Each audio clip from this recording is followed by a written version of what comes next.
What is going on, everyone? It is labing time. It is the ASTROLABE, brought to you by King Pilled. And week 1 is in the books.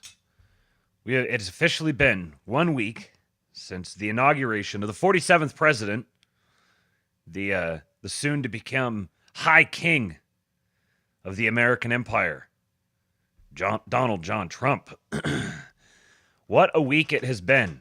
And we're already off on a great start for week 2. Got a whole bunch of stuff for you guys here today. We're going to talk about the theme of this episode is, as usual, so much of this happening lately, is going to be our president just absolutely BTFOing all comers. There's got to be a catch here eventually. There's going to be, I'm going to tell you guys, prepare yourselves. Brace yourselves. Just relax. There's going to be some bad news. He's going to do something we don't like. And as soon as he does, all those black pillars out there who are starting to squeal, they're starting to say, oh, so black pilling's a stupid term. It's so stupid. Don't call me a black pillar. I'm not black pilling. I'm just reasonable. I'm not part of your cult. You can't call me a black pillar. It's a stupid term. That's how you know it's working. We are culling. We're culling the herd. Driving a wedge. The black pillars have revealed themselves. And they're going to try to capitalize. There's going to be a bad thing. I'm not predicting a specific thing. I don't have any inside info on anything. I just know that it's not all going to be perfect.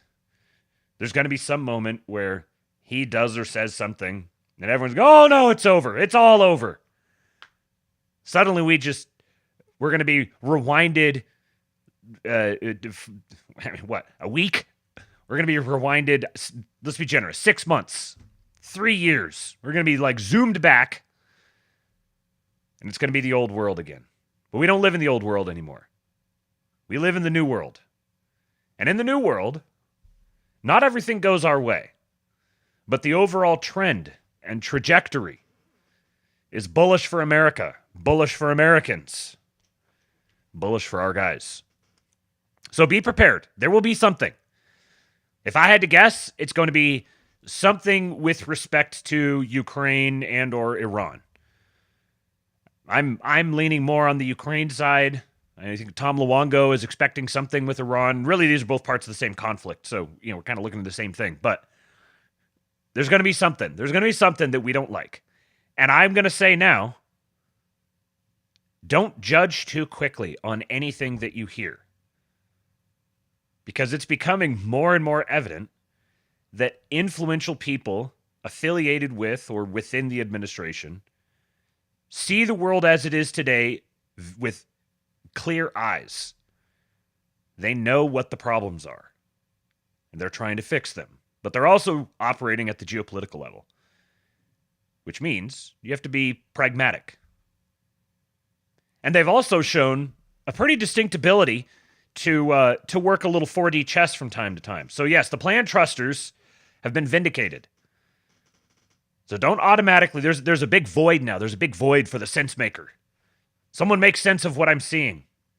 Give me opinions. Tell me what to think. No, people really don't want to actually form their own opinions. They want to be told. This is why we have influencers, celebrities. They just want to model whatever is most desirable to them. This is a basic Girardian observation. We don't know what to desire, so we look around to see what everyone else is desiring. So there's a vacuum in the media landscape. There's a mad scramble to be the one who takes hold of the narrative and tells everyone else what to think. So now that the media has thoroughly beclowned themselves, nobody cares what they say anymore. They have no control over anything. They're just purely reactionary. There are subversives who are trying to position themselves as the opposition. And they want to step in and they want to take over that headspace of people. And they're going to convince you, they're going to try to convince you that they're not part of the media. But what do we know about the media? What is the purpose of the news drops? The purpose of the news drops is to demoralize you. So if somebody is telling you, is trying to make sense of what's happening, and you're out there harvesting opinions, trying to decide what you want to think about something, then consider, what is the effect on my spirit when I hear this message? Do I feel motivated, inspired? Does it feel like something's just calling within my soul? Or do I feel demoralized? Do I feel like, oh man, life's gonna suck. How are we gonna make it out of this? I just don't see how we're ever gonna get back. If that's the effect that someone's message is having on you, they're trying to demoralize you. They may not be trying to demoralize you. They may be being perfectly honest, and they just their soul has been captured by the black pill. So they may be perfectly sincere in everything that they're saying. But if the effect of listening to them is that you feel demoralized, then you know which side they're on. They're the new media. You're not going to get any demoralizing here, folks. Not at the ASTROLABE. So let's get launching here. We got 80 watching right now, 27 likes. Hit the like button. My wife says, be a show liker. Show liker, our prices have never been lower. You better get that reference. $5 from See You in the Camp says, I went to Mall of America this last week and it had a distinct 2003 vibe, if you know what I mean. I know exactly what you mean. We're going to make 2003 great again.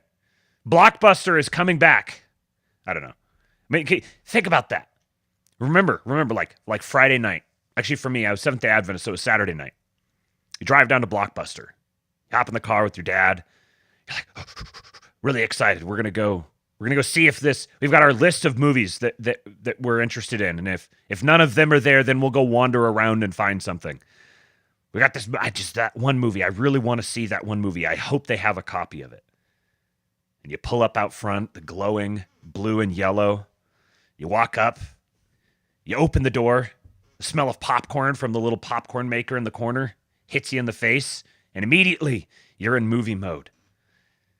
You go over to the new releases, and you run down the end of the hall, and you see all of them up there. But from far away, you can see the covers, but you can't tell if there's something behind them. Especially once it was DVDs. It was even harder to see behind them. If they kept their cases all straight, it's even harder to see behind them. So you go running down the hall. You get to the end of it. As you get closer and closer, you can tell it's sitting up from the wall just a little bit. There's something behind it. They've got a copy. But sometimes they didn't. Sometimes there was no copy. They're all out. Everyone wants to see it. There's limited supply. It just is what it is. So you go up to the front. You say, hey, just wanted to know, I wanted to see XYZ movie, and I noticed you don't have a copy. I just wanted to know if you guys have had one returned since you last restocked. And without fail, every time, there was one of them in there. And that magic, the magic where he pulls it out and he's like, let's see, that's not, and, oh, here it is. The magical moment. Yes, I've got it. Now it's time to get the snacks. And then later on, next day maybe, or a couple days later, maybe 5 days later, you have to make another trip out there. Mom would drive you to the store. I'm telling my own experience here. Mom would drive you to the store. You'd swing by. You lived in Western Washington, west of Seattle, so it was probably raining. You had to grab the little bag with the movies in, jump out, run up underneath the overhang, and then slide them in the little slot. And that was always so much fun. Like, I have to run through the rain, but I get to this little slot, and I get to slide them back in, drop them in. They make a very satisfying clunk when they land on the other side. We're going to bring 2003 back. I don't know how or why, but we're going to do it. Thanks for the super chat. See you in the camp. If you'd like to support the show, if you like what you're hearing, or if you're a hate watcher and you just feel like giving me money anyways, then you can leave a super chat.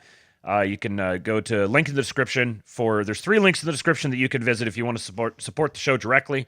You can go to Cash App. There's a King Pilled Cash App link. You can go to buymeacoffee.com/kingpilled, or you can go to the King Pilled Discord at kingpilled.com and sign up. Whoa, my camera's doing something funky. I think it's come loose again. I have to tighten down. There's a little thing on the bottom side of it that just inexplicably just comes loose and the camera starts wobbling around. We had a schizo stream on Friday night, and I went to bed at 6 o'clock Saturday morning. It was a long one. We had a great time. So, kingpill.com. Join the King Pill Discord. It's the best way you can support the show. We'll have more stuff for you guys coming here soon. But let's rock and roll. Powerful Mutual Paul Suda has put together a mix to get us started. Trump 47, week 1 of 2008. Go follow him on Twitter at Paul_Suda, S-U-D-A. This is the recap of week 1 of Trump's second presidency. And will, to the best of my ability, preserve, protect, and defend preserve, protect, and defend the Constitution of the United States. the Constitution of the United States. So help me God. So help me God. Congratulations, Mr. President.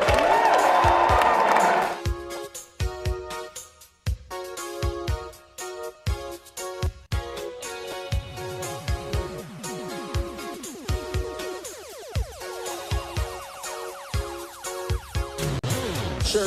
The first item that President Trump is signing is the rescission of 78 Biden-era executive actions, executive orders, presidential memoranda, and others.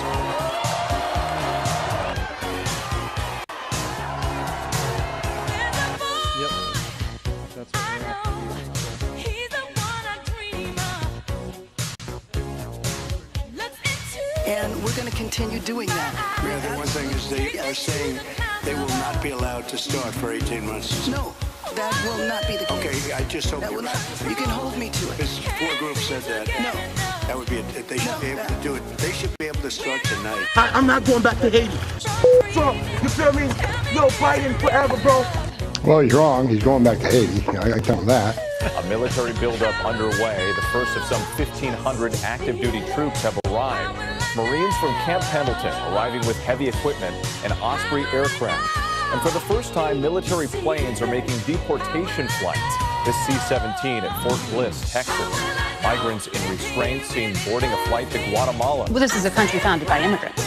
Well, this is a country founded by... Country. This is a very unique country, and it was founded by some immigrants and some settlers, but just because we were founded by immigrants doesn't mean that 240 years later that we have to have the dumbest immigration policy in the world. One of the things his executive order does is specifically request, I think within 120 days, that each federal agency identify 9 potential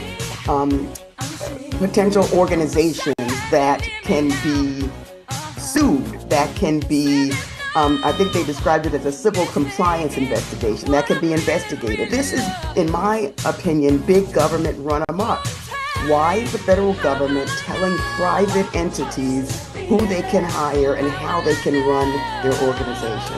How do you make sure you're not one of the 9? Well, you make sure that you hire a workforce that the president and his cabinet would be pleased with. And as far as I can tell, that would mean an almost, if not all, white male workforce. On this vote, the yeas are 50 and the nays are 50.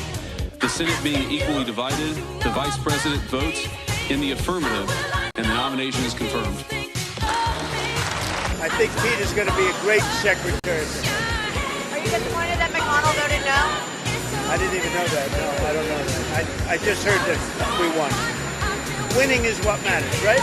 Panama's promise to us has been broken. The purpose of our deal and the spirit of our treaty has been totally violated. American ships are being severely overcharged and not treated fairly in any way, shape, or form, and that includes the United States Navy. And above all, China is operating the Panama Canal, and we didn't give it to China, we gave it to Panama, and we're taking it back.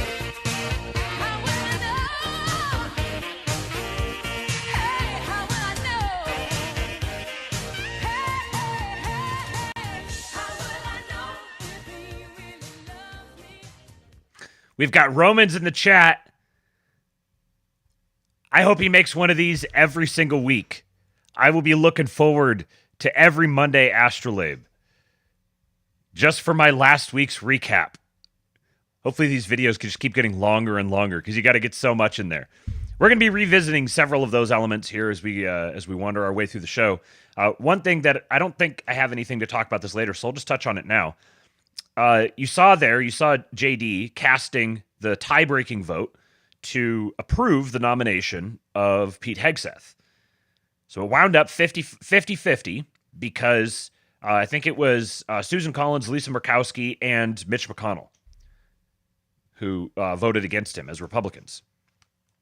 And so JD comes in, and as the vice president, as the president of the Senate, he comes in and casts a tie-breaking vote. Now, a lot of people made a big deal out of this being about Mitch McConnell as a traitor and everything.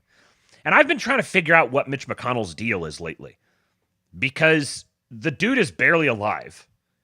And his entire worldview has been clearly just comprehensively repudiated. And yet he's back here sort of like doing his thing. And it's very odd to me. I don't see him as being like the head of the resistance or something. Like, who the fuck's going to follow Mitch McConnell? He's back here maybe like trying to protect his interests or something. But to what end? Like, what's the end game here? And I can't help but wonder when he cast that. So first he cast for the Senate Armed Forces Committee.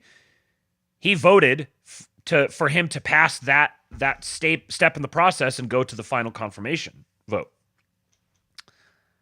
And then he voted against him. But when he voted against him, he knew full well that J.D. Vance was going to cast the tie-breaking vote. And I can't help but speculate that this was, like, having him just pass is one thing. But having J.D. Vance get to take this action early on in the administration and step in and cast this tie-breaking vote is actually a huge win for Trump. It's even more of a story. It's even more of a big deal than if Pete Hegseth was just confirmed. So I would not be surprised at all to learn that they've got Mitch's balls in a vice. He's completely turned, and he's playing the role of opposition. But if I was Trump in that situation, knowing the pieces were laid out as they were, I would absolutely say, 3 of you vote against him and give him the chance to cast the tie-breaking vote. I don't know. This is no evidence for this whatsoever. This is just pure undiluted trusting of the plan. But interesting to think about. All right, actually, I don't want to do this clip here now. I'm going to push this one down to later. And let's get an update on the Amish. So I've got some clips here, just a little bit from Trump talking about him going down to Southern California and absolutely blowing the politicians' backs out. And one of the things he mentioned is that he does not like FEMA. There's going to be a clip of him talking about FEMA and how inefficient and terrible it is. And he's been floating the idea of just abolishing FEMA and letting the states handle it themselves. Now, real quick, regarding that point, he's establishing a trend here, a consistent pattern, where when push comes to shove on a lot of these issues, he is more than happy to kick it to the states and let the states deal with it locally. He's a federalist pragmatically. His natural pragmatic instinct is toward federalism as a matter of delegation of responsibilities and for more nimble actions. He's not some like reader of the Federalist Papers, and I wouldn't be surprised if he has, but that's not what motivates him. His motivation is running this country like a business, like a really effective business. That's the way that he governs. That's the way that he governs. He has a specific principled reasons for each of these points, but ultimately he's functioning like the CEO of all CEOs. So that's something that we can keep in the back of our minds on various different issues where it may seem as if the executive branch isn't taking an active enough role in pursuing or promoting this. He may be more than happy to simply let the states handle certain issues like this. He did it with abortion. He's talking about it with FEMA. And I'm wondering and speculating that there's a possibility he winds up doing something related to the Bitcoin strategic reserve, like part of the plan with a strategic reserve is letting the states do it and having it be there's so many different ways that this can be done that there's a lot of people who are just dooming, oh, he's never going to do it. Oh, he said crypto instead of Bitcoin. He doesn't believe in Bitcoin, yada, yada, yada. There has been, I think, more than ample evidence that he fully understands what Bitcoin is. Cooper sent me a video here, but he sent me in a format that I don't know if I'm going to be able to pull it up. I might have to save this for a future lab. Opening up Discord. He said something about Barron pulling some Caesar shit. What's this? Oh, this video. Okay, hold on. Let's watch this real quick.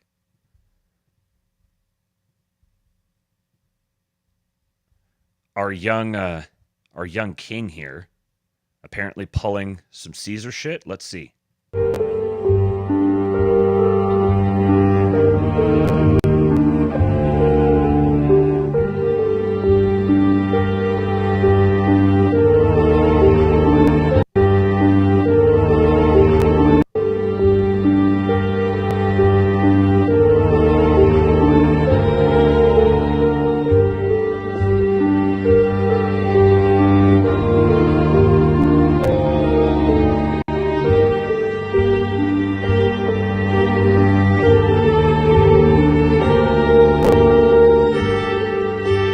Oh, shit.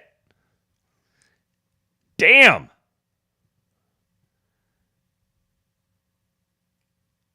Wow. Look at that look. I know what you did to my father, you son of a bitch. Yeah, Father, I have delivered the message. Yeah.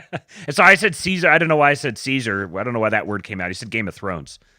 Very Game of Thrones. What did Melania say here? I couldn't tell what Barron said, but what did Melania say?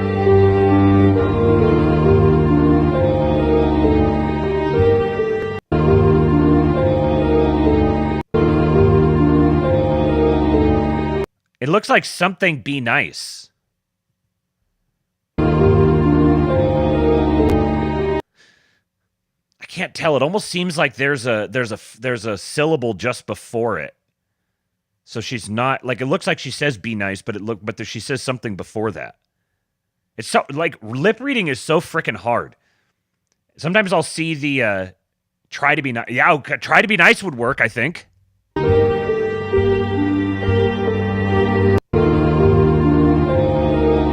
Yeah, that definitely looks like try to be nice. It could also be something completely different as well.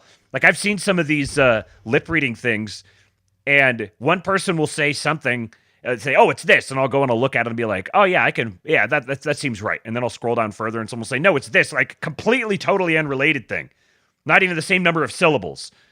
And I'm like, I watch it again, and I'm like, "Oh yeah, actually, I think that's right." So no idea how to lip read. But that look, you don't need any lip reading to interpret that look. Wowzers. Barron is activated. Okay, anyway, so the federalism thing. Armchair Contrarian here says he definitely understands the difference. He described the difference between Bitcoin and crypto at the conference, and I haven't heard his entire speech there, so that's good to hear. But I can't help but wonder if maybe his like the real big dilemma with all of this is like even imagining that just kind of suspend disbelief and say the administration is like 100% fully orange pilled, entirely full of Bitcoin maxis. And I don't think it is, but I'm saying even if we set up that hypothetical, their big dilemma would be, how do we amass or ensure that we have under our control in some way or another a sufficient supply of Bitcoin already before we begin getting super bullish out in public? Because if they just come out and start announcing stuff, if they like start specifically calling out Bitcoin and signaling a lot of Bitcoin bullishness, then you're pushing the market away from you before you buy in. Now, I happen to think that it wouldn't matter anyways, but which is so that kind of disproves that they actually are Bitcoin maxis. But I'm saying even in the idea that they are Bitcoin maxis, they have to deal with this problem of needing to get their bag before the market gooses, because it will absolutely goose if the United States comes out. If Trump came out and said, we're going to be establishing a Bitcoin strategic reserve, the Bitcoin would absolutely moon. Like, it would break every 4-year cycle. So they can't just straight up come out and do that.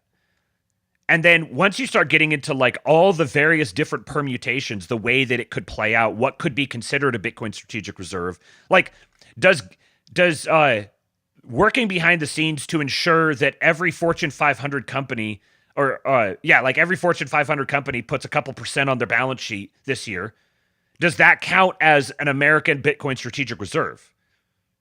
Because this is capital contained within the United States, and so the federal government would have sort of de facto proxy control of it if they wanted to, and ultimately it's a domestic wealth pool. Does that count? Would having several states would you like get some kind of behind the scenes? There's a number of ways they can do it. They've got the stuff that they seized from like Ross Ulbricht and various different the criminal things. They've got a pool of that, which is, I think it's something like 200,000 Bitcoin or somewhere relatively small number, but a decent size. Does that count? The Bitcoin Policy Institute put out or wrote and proposed an executive order to him that would direct the Treasury to allocate from the Exchange Stabilization Fund, which, if I understand correctly, only has to report once a year. So in theory, they could be amassing a pretty significant amount there and wouldn't have to publicly report it. So does it make sense to have something like this in the background and let the states lead the charge on this? I think there's like a dozen states now that have all proposed something, and they're all moving in this direction. So if you had a couple of American states, if they're able to accumulate Bitcoin in the background, and you have a couple of American states that come out with declaring that they're going to create a Bitcoin treasury of their own, and then you have more and more major American companies doing the same thing throughout 2025, then you've basically created a de facto Bitcoin strategic reserve without ever having to like pass legislation or issue an executive order or anything like that. So anyways, this was just some thoughts that were going through my mind as I was catching up with my Bitcoin guys that I listened to and taking their temperature, and trying to match it up with everything else that I know. Because a lot of the Bitcoin guys aren't necessarily following the other geopolitical happenings, even though this is one of the great things about Bitcoin is that for the people who get into it, like they have to be almost by default to really understand it and really obsess about it, you have to start paying attention to all these other different global events. So Bitcoin people are often very well read compared to the average person with regard to everything else, regardless of what their actual political instincts are. And having a pro-Bitcoin position lends very much toward being more of an American sovereigntist and much more and anti-regime, generally speaking. And I don't really see myself as I've got like a couple $100 worth of Bitcoin. I don't have any money to put into it right now, so I'm not speaking. I'm not talking my bag here. I find it fascinating. I think it's going to be transformative. And I think that the administration is definitely very, very pro Bitcoin. I think they've more than demonstrated that. So I'm looking at the geopolitical implications of it. And I don't even really see myself as a Bitcoin guy. Like I understand it well enough, but not well enough to explain it. And I can't always keep all the details straight. It's very technical and it's not my brain. I'm not an engineer. But I see them as friends that I'm viewing them from the outside. Kate's talking about XRP. If there's any BTC maxis in the chat, then the brawl is about to begin. Okay, so let's get back to FEMA. Hit the like button, folks. We got 142 watching and only 57 likes. We are definitely going to get to 100 likes during the stream. Let's see if we can get to 125. That's the goal. 125. This is going to be just straight good news all the way throughout this, so I think you guys are going to like this one. This guy here, Eli Yoder, says certain Amish groups are dying to work with President Trump and do the same work as FEMA did. Look at this old boy. President Trump, the Amish are watching you. They heard what you said. They're listening. You know, the ones that voted, the ones that have phones. Yeah, 2 of them reached out again this morning, and they said, Eli, you got the platform. We need you to get hold of Trump for us. They know enough groups of Amish that are willing to come help America. And they brought up about how Trump's motto is, make America great again. He says, we get jobs done real quick. We raise a barn in one day, and we can raise a wall in one day, and many buildings in one day, not just North Carolina where Hurricane Helene hit, but all across America.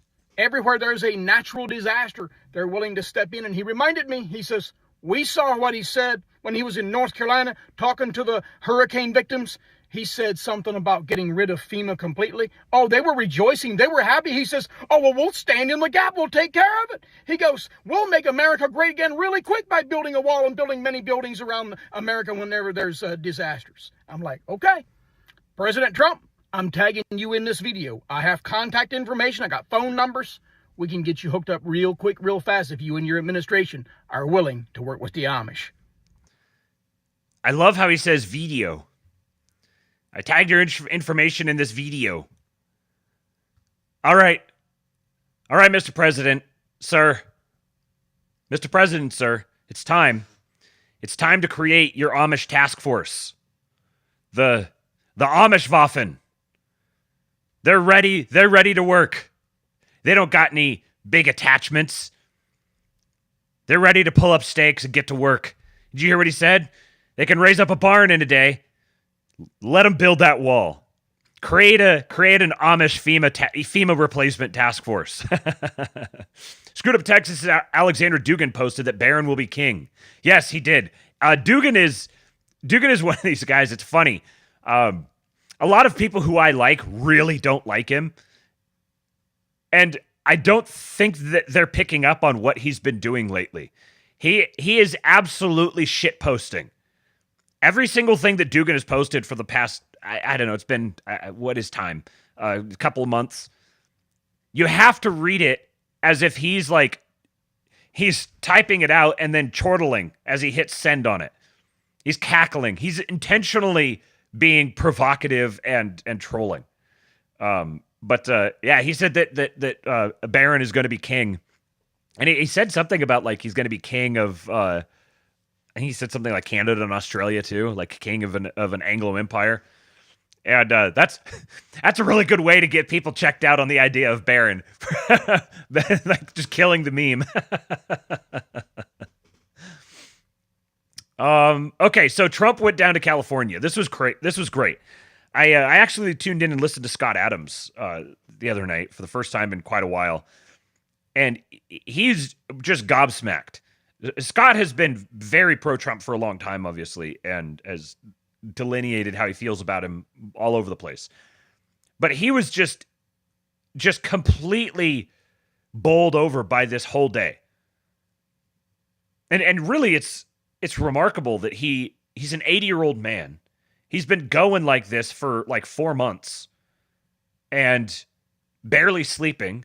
He gets up in the morning, flies to North Carolina, holds court, has some of the most iconic photographs taken of him. The king sitting there listening to his people, gives them the microphone, encourages them to start going after their insurance companies. This, like, going and visiting North Carolina or going and visiting California in the first week of his administration is very, very good. He did them both on the same day. And he didn't just fly in and like take a photo op and leave. He actually sat down and held court and let the people talk and just listen to them. And so Scott was like, he said he finishes up in North Carolina, he flies out to California, and he just gave these California politicians the absolute what for. Just absolutely walked on their throats. Utterly humiliated them. And he was the voice of the people. I got a bunch of clips of this. I encourage you to go listen to that. This was 2 days ago, 2 or 3 days ago. I guess it's hard for me to tell you exactly which one because he just dates them like live stream. But he breaks down the dynamic between them very well. Here's Mel Gibson on Trump heading to California today. They're a good bunch out here. I'm glad Trump's here at the moment. It's like Daddy arrived and he's taking his belt off. So I think they're. Daddy arrived. He's taking his belt off. So here is, I think I got these. We'll just do this one first. This one here, Trump is talking about the permits, and realize Trump's background is in real estate development. So if there's anything he understands, it's the process of rebuilding and having to deal with permits, especially having to deal with permits in very permit-happy states. It takes weeks before they even show up. And what happens is the state then relies on FEMA, and nobody does anything because FEMA doesn't show up. So it's not a good situation. So we'll make some recommendations on that. But you have to push like hell to get the permits because I'm just hearing things that I don't like to hear. I think you're not going to get your permits as fast as people are saying. We have to get them. And Mayor, if I can help you at all in that regard, you'll let me know. But you're going to have all your federal permits. That's going to be the easy part, which, by the way, is by far the hardest part. You know who controls your water is Department of Commerce, and I already have that approval. And that's usually a very long process, but that's the hard part was the federal, but we already have that done. So anything I can do, please let me know. Please, go ahead. Putting pressure on them. I did the hard part. You guys, your job is easy. Just waive your little local permits. He's backing him into a corner because obviously they don't want this. And they've learned that they can just bully the people and there's nothing the people can do about it. So all these people showed up and they want to advocate for themselves, but we've got a long history of what it looks like when Californians decide they want to advocate against their own government, when they're trying to blockade them with stupid, silly regulations and process hurdles. But now they have the man the entire world is bending the knee to, taking time out of his schedule and sitting down there for several hours and just amplifying the voices of the people. This is just legitimately king-like behavior. This is another one.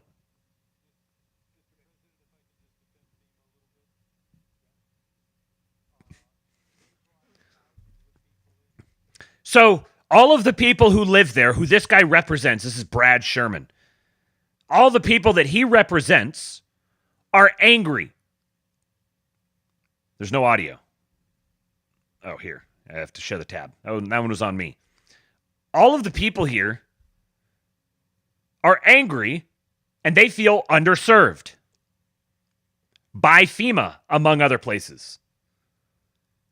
And yet this jackass feels like it's his responsibility, shows you where his strings are held, feels like it's his responsibility to speak up on behalf of FEMA to the president. The president has flown here to advocate for the people, and their ostensible representative has to take a moment to defend FEMA.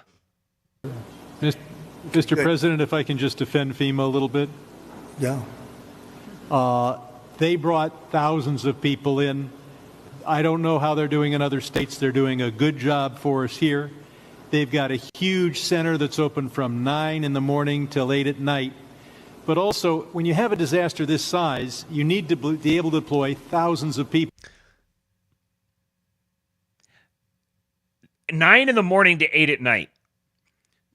So you're in the middle of a disaster. All these people are homeless, just kind of waiting around to be able to get the process started. And why are there time limits on this? Why is this center not open 24/7? Why is the rebuild effort not happening 24/7? Why does the support center have open hours? Which they've been able to do. Now, California, if we did it on our own, maybe we'd have thousands of people. You do. But if Rhode Island has a Palisades disaster, are they Rhode then Island? supposed to keep How many people do you have in California? 36? Rhode Island? Who gives a shit about Rhode Island, dude? You are the representative for the 32nd district in California. Nobody gives a shit. Why are we debating the merits of a federal agency? Oh, maybe because he doesn't actually represent his people. How many million people do you have? But you have 40 million people. You're not going to get a few thousand people. The problem with FEMA is they come from all over the country. They end up in arguments with your people from California because they want to do it a totally different way. And I can live either way, but you haven't gotten very much done with FEMA and all you have to do is look at North Carolina. It's one of the great disasters of all time. And Mr. President, you can't have Rhode Island maintain a staff of thousands and thousands of people waiting to see if they have a disaster. You know, this guy cares more about, in his meeting with the head of the executive branch, he cares more about keeping around an executive branch agency than he does about the actual disaster in front of him and the actual people who have lost things, who he is supposed to represent, who are right there in front of him for an issue or for a meeting precisely for that issue. This is his motivations laid bare.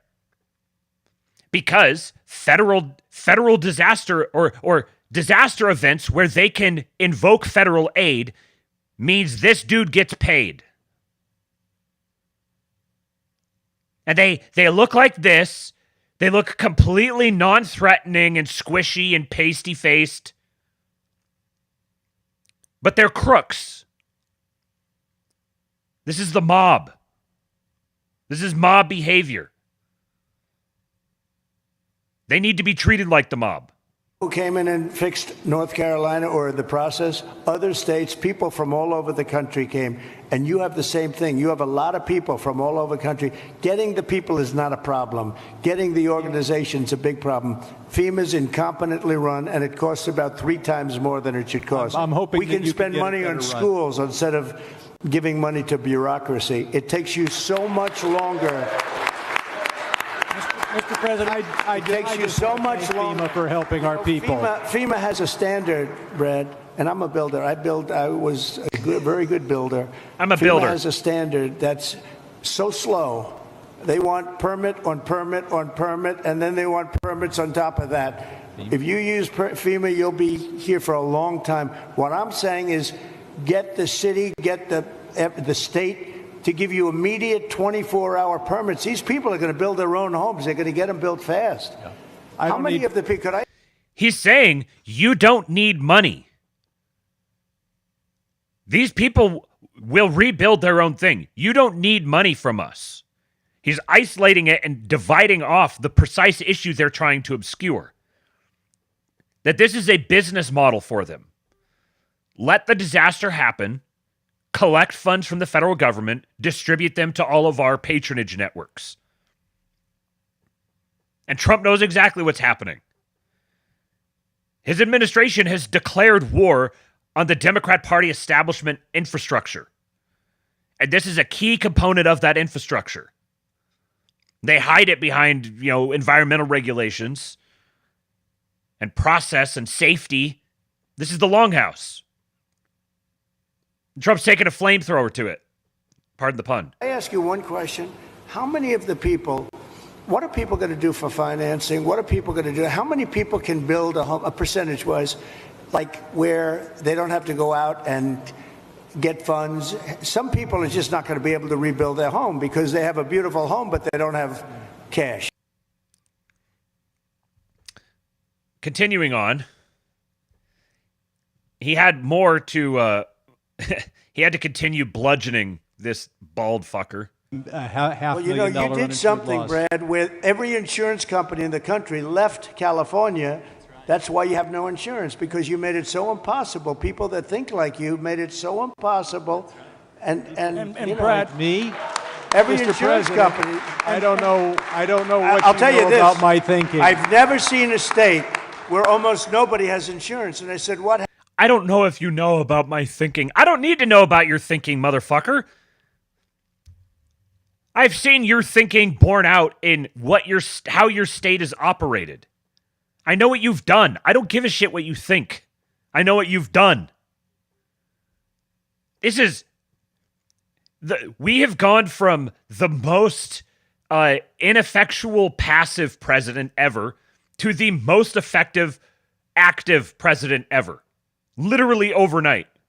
It happened, and they said like 6 months ago they all left, and 2 years ago they had different, quadrants, but they left. And you have very little insurance here. I mean, I've never seen anything like it. We had a lot of insurance companies pull out, but I have no idea. And the insurance companies actually have been warning you. Now, I'm not a big fan of insurance companies, okay? They have their big drawbacks too, but the insurance company, I read the papers very well, and they've been warning California for a long time.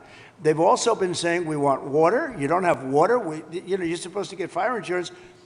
And the insurance company goes, you don't have any water in your fire hydrants.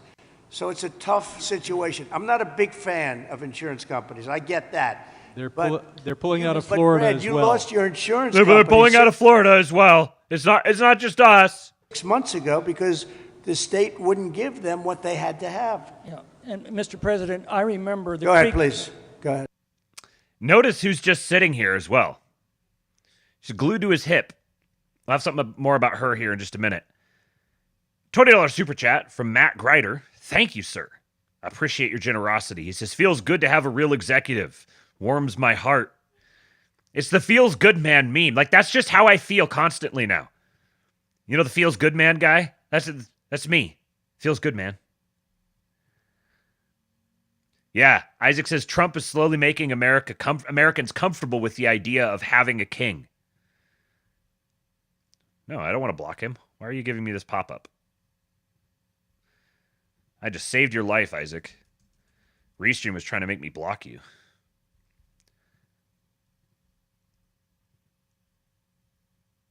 And one more. I've got one more short clip of him dragging this doofus. Relief items which will prevent it or at least mitigate it from happening again. So you're going to see us proposing both of those. Like water.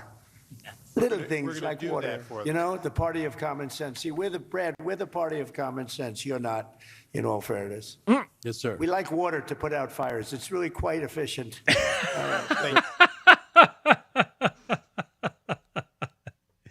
It's called rain. It comes down from heaven. All right, so then he went gloves off with the mayor. This I can't remember what Scott Adams called her, or something like a bobble-headed little midget or something like that. But he pointed out that she had the audacity. She has the social retardation to think that the appropriate demeanor coming into a meeting like this is to sit there and just smile. Oh, yes, we're going to help you guys. Yeah, we're so smiley. 6 months is no good. And the number one thing that we are going to do immediately, and you will see this happen, is to clear out the debris. And we're concerned right now over the weekend because of the potential rain, but we are going to move as fast as we can, but we want you to be safe. And we want you to be back in your homes immediately. But the people are willing to clean out their own debris. It doesn't cost a lot. Yes, and they can. You should let them do it because by the time you hire contractors, it's going to be 2 years. If a family... The people are willing to get a dumpster and do it themselves and clean it out. And they can. There's not that much left. It's all incinerated. He's just taking a jackhammer to their entire patronage structure. Because, of course, they want to drag their feet as much as possible. And then they want to establish a sort of license, a safety license that you have to have to be able to access these sites, to be an approved cleanup contractor, which is another little source of revenue. So we're going to not fulfill our responsibility, let your house get burned down, and then paywall the process of rebuilding your house to fund our operations. And we're going to carve off our pound of flesh from the federal aid that's sent in to do the job because we won't. This is their entire business model. And he is absolutely flamethrowering it. That's right. And, you know, it's just going to take a long time if you do. You can do some of it, but a lot of these people, I know that guy right there that's talking. That guy. I know my people. You'll be on that thing My tonight, people. throwing the stuff away, and your site will be, it'll look perfect within 24 hours. And I know my people. These people, the ones I'm advocating for, those are my people. You're not my people. They're not your people. They're my people. I know my people. And that's what he wants to do. He doesn't want to wait around for 7 months till the city hires some demolition contract that's going to charge him $25,000 to do his lot.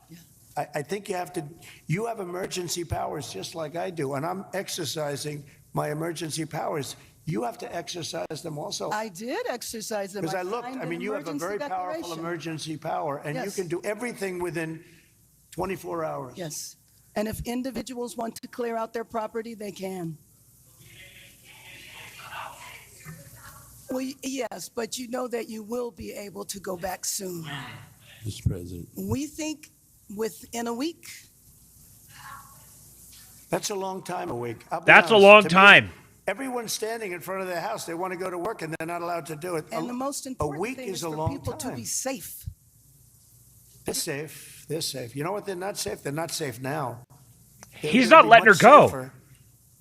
A week is actually a long time, the way I look at it. I watched hundreds of people standing in front of their lots, and they're not allowed to go in. It's all burned.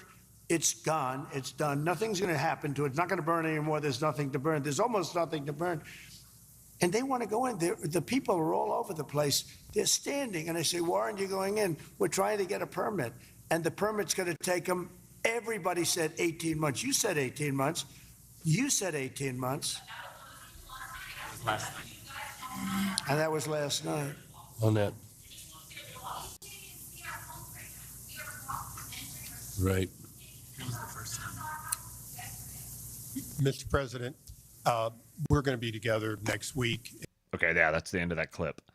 Vagrant of Rhodes says, can't begin to explain how refreshing it is to see these politicians held accountable in real time by President Trump. No more pointless press conferences where we learn nothing. No more getting away with the usual bull. Now the president himself may show up and question you in front of the cameras and your constituents to embarrass you and hold your feet to the fire, questioning the pointlessness of your regulatory totems and false shield of expertise. This is, in its simplicity, genuinely revolutionary. None of us have experienced this in our lives. There hasn't been a world leader who functions like this guy does. There's been very few leaders who function like this guy does. And to have him as the frickin' president, none of us have ever experienced anything close to this. Easily one of, if not the greatest president of all time already. And here's a little quick clip about, shout out to Autism Capital for a bunch of these. Here's a quick little clip that kind of gives you a little peek into his thinking about some of these things. Who we want to do it, whether we want a commission or an individual. You know, if you have a good individual, if you have a really good individual, and they are rare, but if you have a really good individual, it's always better than a commission, because a commission gets bogged down a little bit, Daryl, right? So it's if you had the right individual, and I know we do. We have a lot of great individuals in this community. The master of delegation. And talking, he mentions here with respect to the commission that the Coastal Commission is the worst, one of the worst groups of people in the country. They're like a bunch of commissars that just dick around the state of California. And here's what Trump has to say about it. And Coastal Commission also. He waived that. We're going to have to override the Coastal Commission, because I've dealt with the Coastal Commission for a long time, and they are considered the most difficult in the entire country. And we cannot have them play their games and wait 10 years to give somebody a permit. In fact, I'm going to override the Coastal Commission. I'm not going to let them get away with their antics. Well, okay?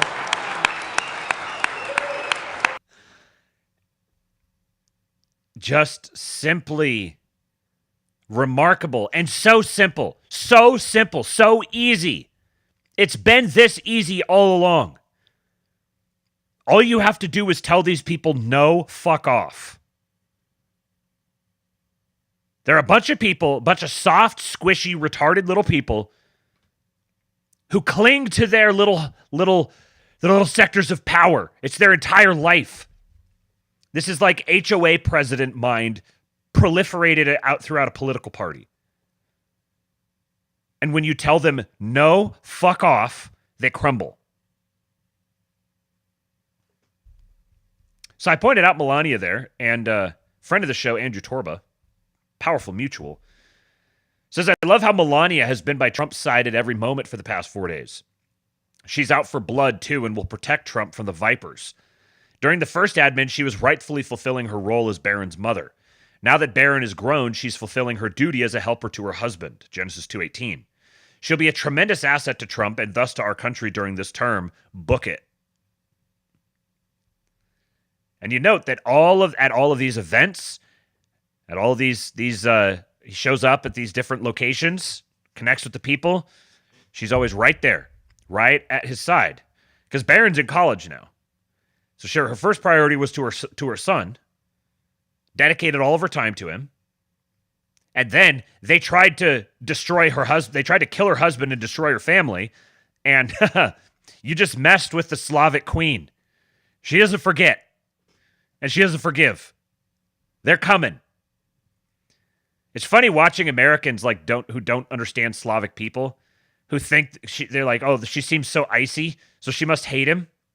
This woman is the most loyal wife on the planet.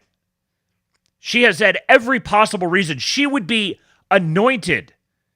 She could have the world if she would have abandoned him. She could have grifted off of that for the rest of her life. And it probably would have broken him. And yet she stuck by him through all of it. It just shows that the libs they're not people. They don't understand how people work. Their nuances, their cultural differences. They don't understand the Slavs. So they just assume, oh, they're not acting like a California lib would, so they must, we just have to interpret everything the way that they would act. There she is, Carmen Sandiego, standing behind him. I love his signature, just the way he signs it. He uses a big fucking Sharpie.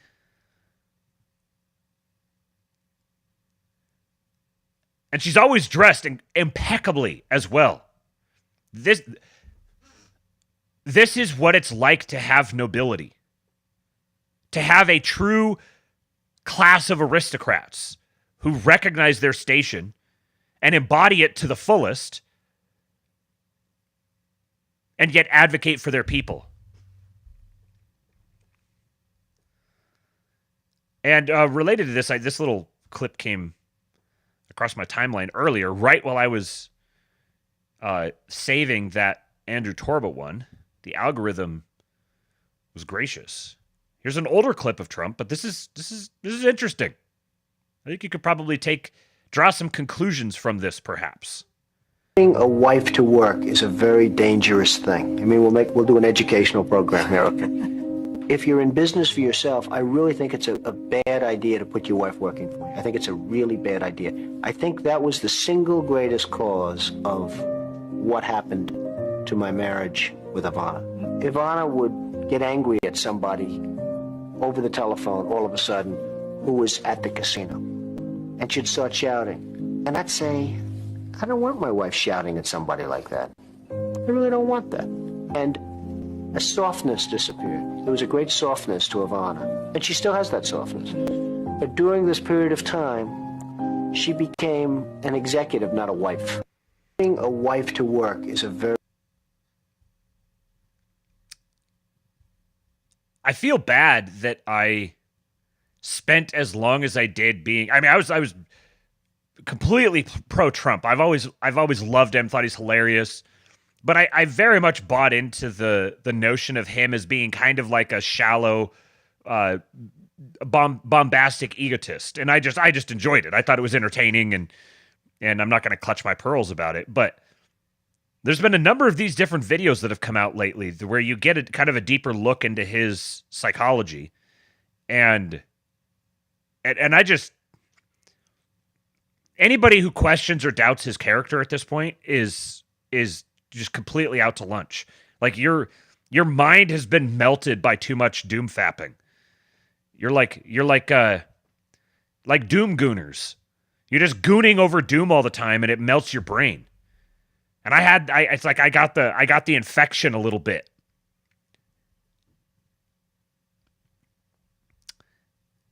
Of course, in the middle of all this, he also has to do I think he went from California up to Vegas.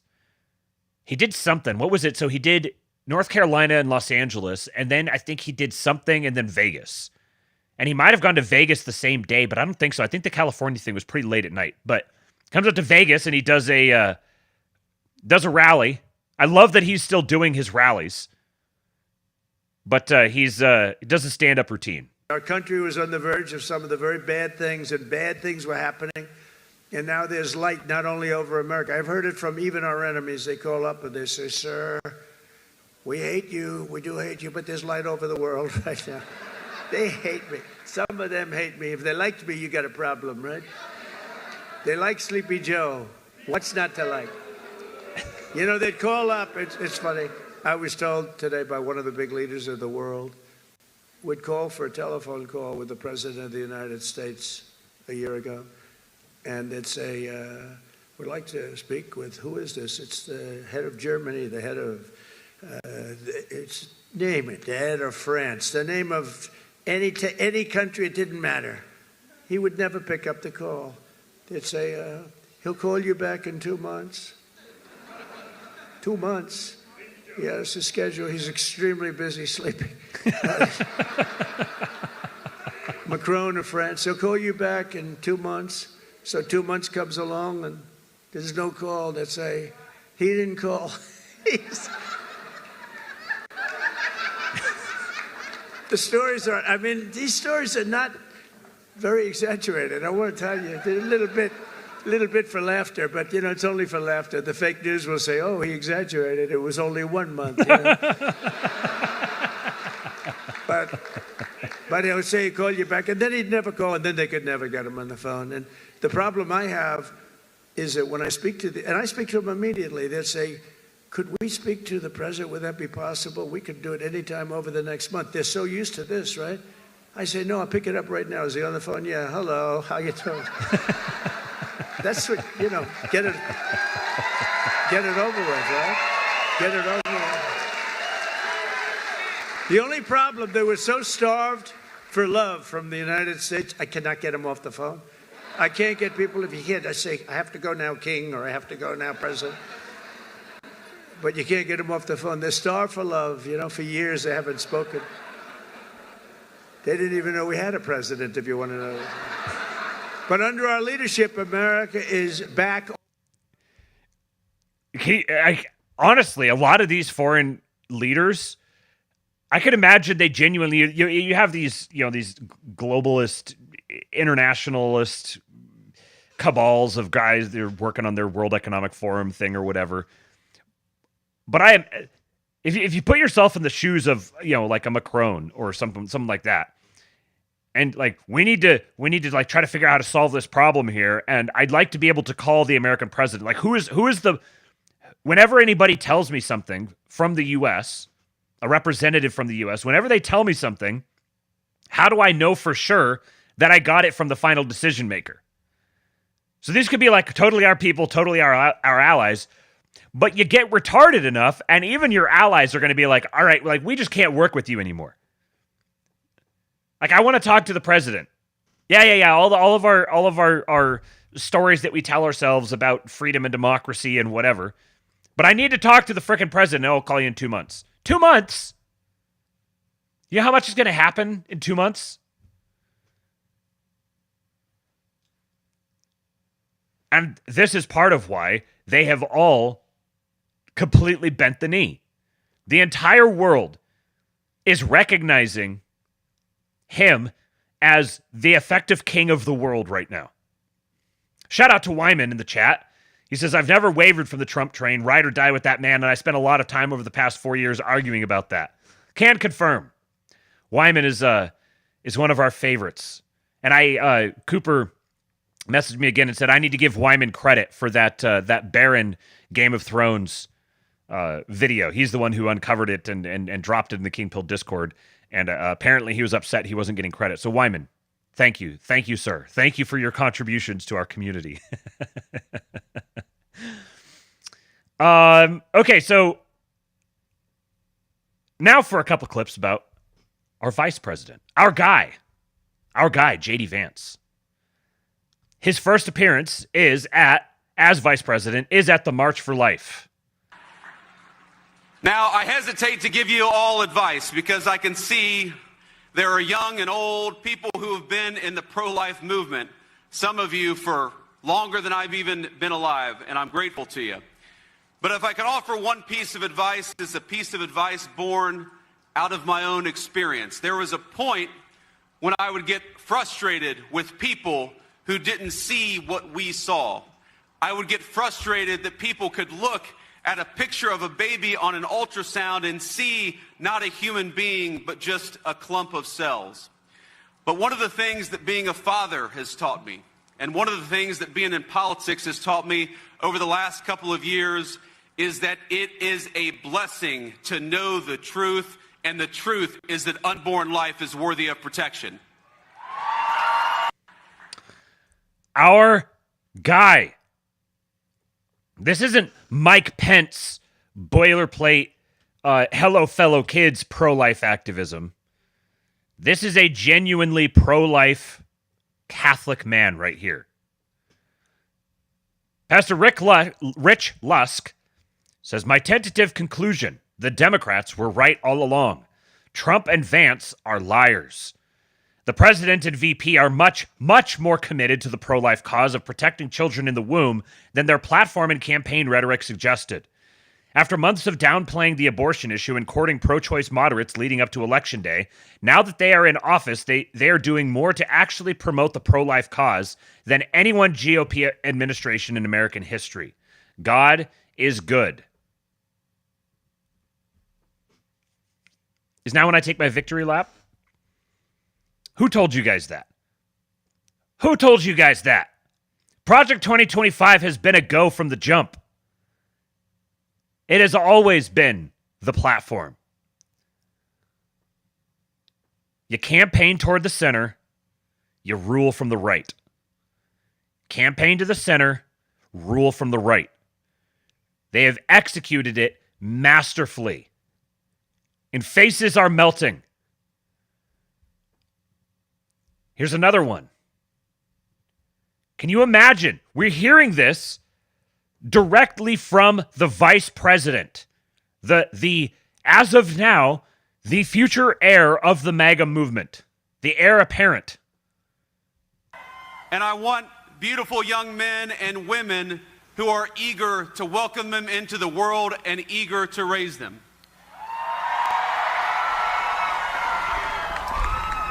And it is the task of our government to make it easier for young moms and dads to afford to have kids, to bring them into the world, and to welcome them as the blessings that we know they are here at the March for Life.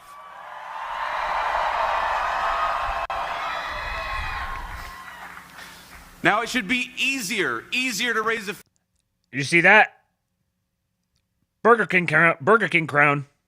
Easier to raise a family, easier to find a good job, easier to build a home, to raise that family in, easier to save up and purchase a good stroller, a crib for a nursery. We need a culture that celebrates life at all stages, one that recognizes and truly believes that the benchmark of national success is not our GDP number or our stock market, but whether people feel that they can raise thriving and healthy families in our country.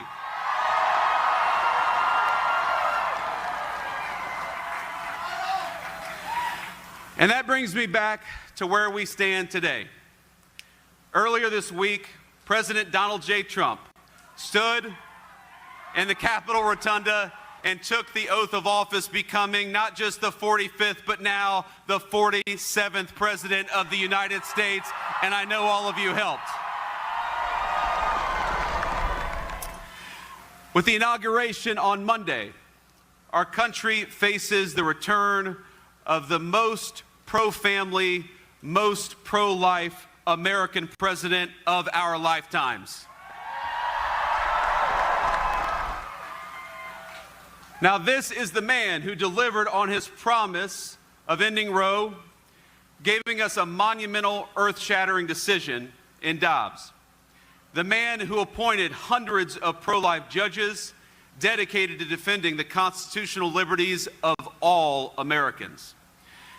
And the man who supported pro-family policies like doubling the child tax credit, which happened during his first administration and which we're going to do so much more on in the second administration. Now he's back, and we're going to do it again.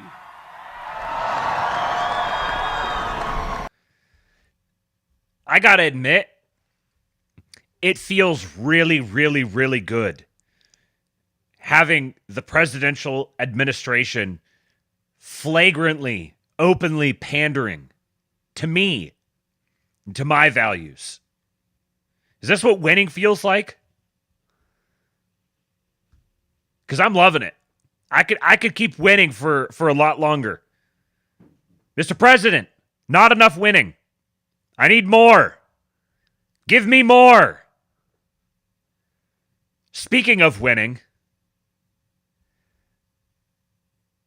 Mr. Trump is not the only one who could go on a lib podcast or go on a lib circle and melt people's faces. Yesterday, there was two major stories that went on yesterday. One of them was Trump and the president of Colombia, which we'll get to here in just a minute. The other was, I don't really care, Margaret. Well, Margaret, I don't agree that all these immigrants or all these refugees have been properly vetted. In fact, we know that there are cases of people who allegedly were properly vetted and then were literally planning terrorist attacks on our country. That happened during the campaign, if you may remember. So clearly not all of these foreign nationals but there are have been properly 30,000 vetted. people in the pipeline, Afghan refugees. But my primary Do you stand by concern it? as the vice president, Margaret, is to look after the American people. And now that So we no. know that we have vetting problems with a lot of these refugee programs, we absolutely cannot unleash thousands of unvetted people into our country. These people it's are not vetted. good.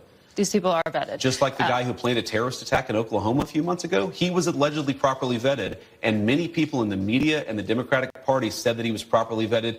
Clearly he wasn't. I don't want my children to share a neighborhood with people who are not properly vetted. And because I don't want it for my kids, I'm not going to force any other American citizens' kids to do that either. No, and that was a very particular case. It wasn't clear if he was radicalized when he got here or while he was living here. I don't really But care, Margaret. I don't want that person in my country, and I think most Americans agree with me. We'll be back in 1 minute. Of course, we have to get a boneless edit. The Vance glance. I don't want my children to share a neighborhood with people who are not properly vetted. And because I don't want it for my kids, I'm not going to force any other American citizens' kids to do that either. No, and that was a very particular case. It wasn't clear if he was radicalized when he got here or while he was living here. That little fucking face she makes right here. That one. Like, I just gotta get my little statement in here real quick, just to let you know.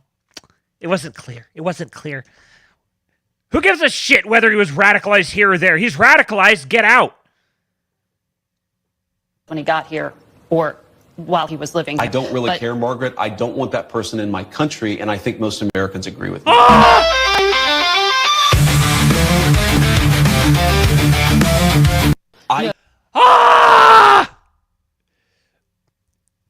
I have a terminal case of the Trumps. The Trump-related ultramassive penis syndrome. Erection lasting 4 years. Can it happen? We're going to test it out. All right, so let's talk about some... Wait, hold on. before we get to the matter of immigration, we've got statements from Stephen Miller. We've got statements from Tom Homan. We've got the BOOMERWAFFEN unleashed. We've got some Nayib Bukele news. We've got the story of Trump and the Colombian president, and then we're going to talk about the poor Europors a little bit. But before we get to that, February is right around the corner. And it turns out that we have had some very real Black history hidden from us. Can you believe it? I can't believe it. They came to me and said, "Sir, you're not going to believe this." And I said, "I don't believe it." This from the cyberbully. On the other side of the ice wall, he's sending us another message. With February around the corner, how much real Black history has been hidden from us? You guys aren't going to believe this.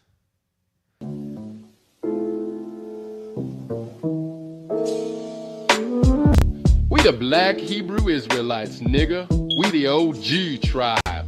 We was clipping coins and shit until they boarded us up in the soul trains and sent our asses down to the galaxy gas chambers and all shit, nigga. Tribe recognized tribe. We done being kicked out of 109 cities and forced into the ghettos, nigga. Then just when we start to get ahead, our black spaces get gentrificated and shit. And when our cultural traditions get to be too much for the white folk, then they send the SS, aka the police, to send 6 million of us into concentration camps, aka the state penitentiary.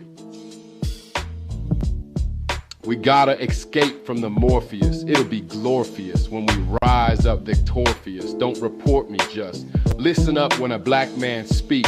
I don't care that y'all are trying to watch the big screen. Give us reparations so we can make a killing. Y'all can't help but be racist when you're talking about black pilling. Black men like white women call it white pilling.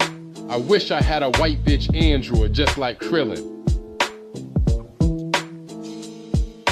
The Holocaust of freeing your mind ain't actually free. The cost so high, you see, we had to steal that shit.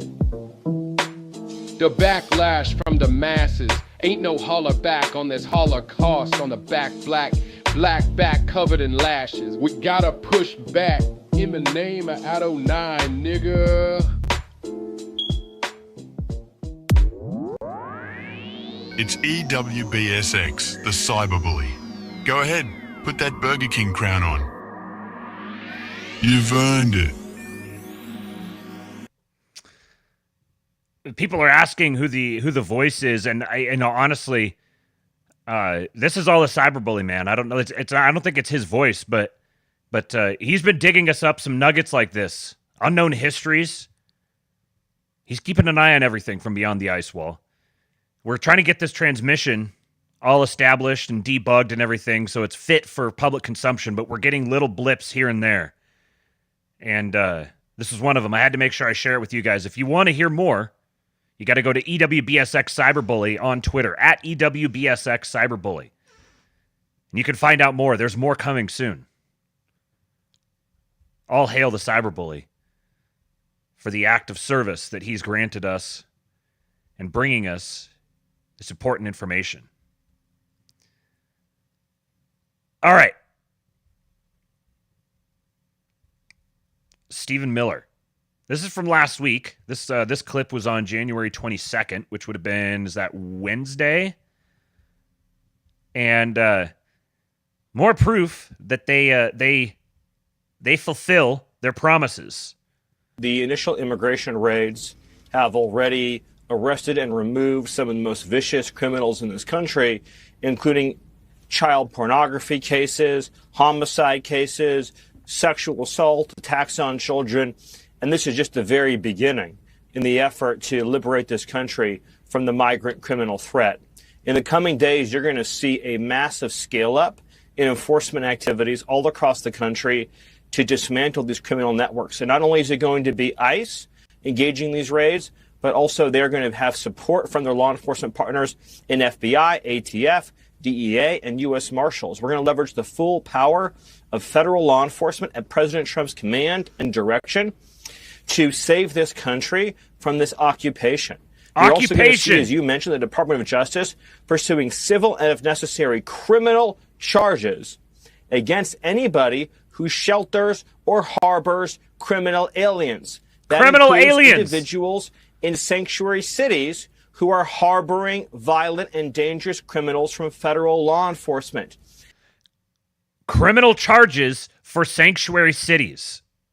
The tables have turned, and now those who protect criminal aliens are going to face the legal consequences that exist in statute. And at the border, as you've mentioned, the military is en route. They are mobilizing active duty, National Guard, as well as a massive effort to engage in military construction along the southern border to impede and deny the entry of illegal aliens and to send anyone who crosses home, or if they've engaged in criminal activity, they also may face significant criminal prosecution. So every instrument, every lever of federal power is being deployed to crush the cartels, dismantle the gangs, seal off the border, halt the invasion, and send the illegals home.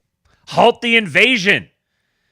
Like, I don't know, 18 months ago, maybe more like 2 years ago, you would have gotten banned from Twitter for talking like this. And now it's the deputy chief of staff of the newly inaugurated president's administration. I remember a lot of people were like, "No, the mass deportations aren't happening. No, you guys are coping.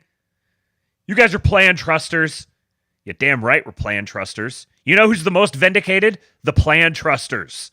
You know who's not? The black pillars. You guys don't like it, do you? You don't like being called a black pillar. That's why we're going to keep doing it. $10 Canadian. We got some leaf bucks in the house from Slosher. He says, changing the battery in your smoke detector is white supremacy. Chirp. We stand the plan. And I've noticed that Stephen Miller started getting a little more chatty on Twitter lately, so I'm going to be keeping an eye on him. I can't believe I wasn't following him. I'm going to be following, and I can't turn on notifications here. Let me turn them on here.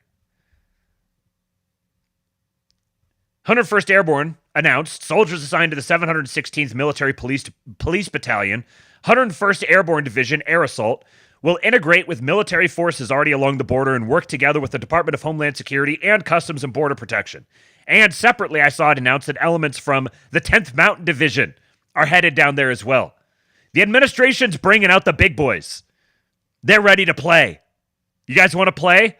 I saw a report. I haven't been able to chase down any details on it yet, so if it turns into something, we'll talk about it on the show tomorrow. But I saw a report that some cartel people engaged Border Patrol agents with gunfire today. And if that's the case, oh boy. Things are... people are going to get froggy here pretty soon. Stephen Miller says, this is what it feels like to live in a sovereign nation. Sovereignty. Sovereignty is the watchword of the administration. I forgot I wasn't sharing the screen. Here you go. This is what it feels like to live in a sovereign nation. And the Trump administration has invoked a decades-old, never-before-invoked legal authority that permits them to authorize willing state and local enforcement officers to carry out, quote, any of the powers, privileges, or duties of an immigration officer, ICE, or Border Patrol. It says, accordingly, pursuant to the authorities under the Immigration and Nationality Act, blah, blah, blah, including the implementing regulations identified above, I find, quote, that there exist circumstances involving the administration of the immigration laws of the United States that endanger the lives, property, safety, or welfare of the residents, end quote, of all 50 states. I further find that an actual or imminent mass influx of aliens is arriving at the southern border of the United States and presents urgent circumstances requiring an immediate federal response. I therefore request the assistance of state and local governments in all 50 states. This finding is effective immediately. It expires in 60 days unless extended. The memo invokes an obscure law Congress enacted decades ago authorizing DHS, then INS, or the Immigration Naturalization Services, to declare a, quote, mass influx and deputize local law enforcement as full immigration officers. DHS must enter into written agreements and oversee any deputized LEOs. This will be subject to legal challenge, especially given the sweeping delegation of authority, which claims a mass influx in all 50 states, including Alaska and Hawaii, apparently, which is obviously absurd. But courts may be deferential to executive use of this authority. We're invoking obscure laws enacted decades ago to facilitate the mass deportation. We're back. The requirements of the written agreement are listed in blah, blah, blah, and do include a requirement that any deputized LEOs be trained in immigration law and policy and more. A contrast to 287G agreements is that LEOs might be authorized to issue deportation orders. Key things to know: this will lead to litigation. The law is decades old, seems more about border enforcement than internal enforcement. It has never been invoked, so it's a blank slate. States will have to sign agreements. That's very useful. The fact that it's a blank slate is very useful. States will have to sign agreements with DHS first, and those may set some limits. We will likely see DeSantis, Abbott, and other GOP governors and local law enforcement agencies accept these powers, which are even more sweeping than 287G agreements. Immigrants living in those states could find themselves even more vulnerable to racial profiling and arrest. White pill. And CJ Angle says this is quite big, actually. He basically mobilized tens of thousands of localities to participate in a massive deportation initiative. They told us it was going to be the largest mass deportation effort in the nation's history, and they are following through on it. The more they promise and then follow through on, the more we can expect them to continue following through on their promises. Now, it's been very fashionable for a long time to hate on the boomers. And that's fair. Like, they've more than done their fair share of earning all of that hate. But when the BOOMERWAFFEN rises, we have to recognize it. And we have to give credit to those who are seeking to defend the reputation and the legacy of the boomers. Of course, we have the best boomer of all, our dear president. But we've also got Mr. Tom Homan and Dr. Phil. Imagine getting deported by Tom Homan and Dr. Phil. What's your name? Seda. Seda what? You have a first and last name. Sam. Seda Sam? Yes. Where are you from? Where I was born or where I'm from? Where are you born? Thailand. You been deported before from the United States? No. Never been deported? But I've been in the system before. Yeah. Yeah. What have you been charged with Charged where? before? I'm not gonna say nothing. I'm gonna talk to my lawyer. Yeah. Are you a citizen? My mom's a citizen. Your mother's a citizen? Yes. But you're not? Nope. But you've never been deported before? You Dr. Phil. You look like Dr. Phil. Yeah? How do you know me? No, I seen Dr. Phil, on TV. Yeah? Yeah. Yeah. Well, this is an example of sanctuary cities, right? We got an illegal alien convicted of sex crimes involving children. And he's walking the streets of Chicago. Again, the downfall, the problem with the sanctuary city, that people like us walking the street rather than local law enforcement working with federal agents. This is what we're dealing with. Yeah. You've been charged with sex crimes with children? Not really. Not really. And never been deported? Nope. Huh. You're about to be. Let's take them in and process and lock them up. Got it, sir. We've got Dr. Phil out doing a modern-day cop show with Tom Homan, getting all the boomers riled up. You know the average age of people who are watching Dr. Phil has got to be like, I don't know, like 68. Bryce says, wait until we have the Kill Tony bits where they start making fun of illegals.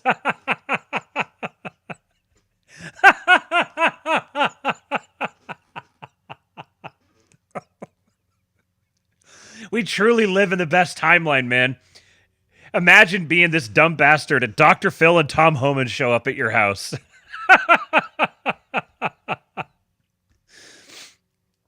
Okay, so yesterday, one of the greatest things that's ever happened. Is there anybody in the chat right now? I'm going to give you guys a second here. Is there anybody in the chat who has not heard about what happened with the Colombian president yesterday?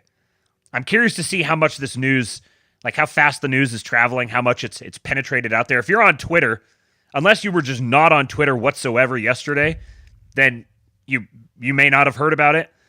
But I would imagine almost everyone who's on Twitter has known about this. But I'm curious to see to what extent it's penetrated out of just the Twitter circles. Straight Buster says, my buddy in Arizona said he's seeing jets heading toward the border. That jets or jeets?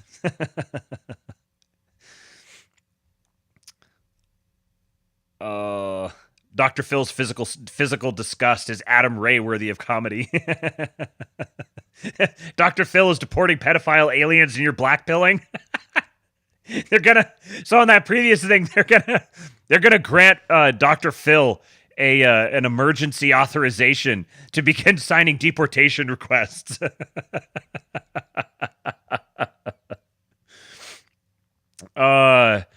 Okay, an overview. I haven't seen the details. I didn't look at Twitter much yesterday. Okay, all right. This is good. This is going to be fun. You guys are going to love this. So Gustavo Petro is the president, the socialist president of Colombia, and he posted this yesterday. Is this morning?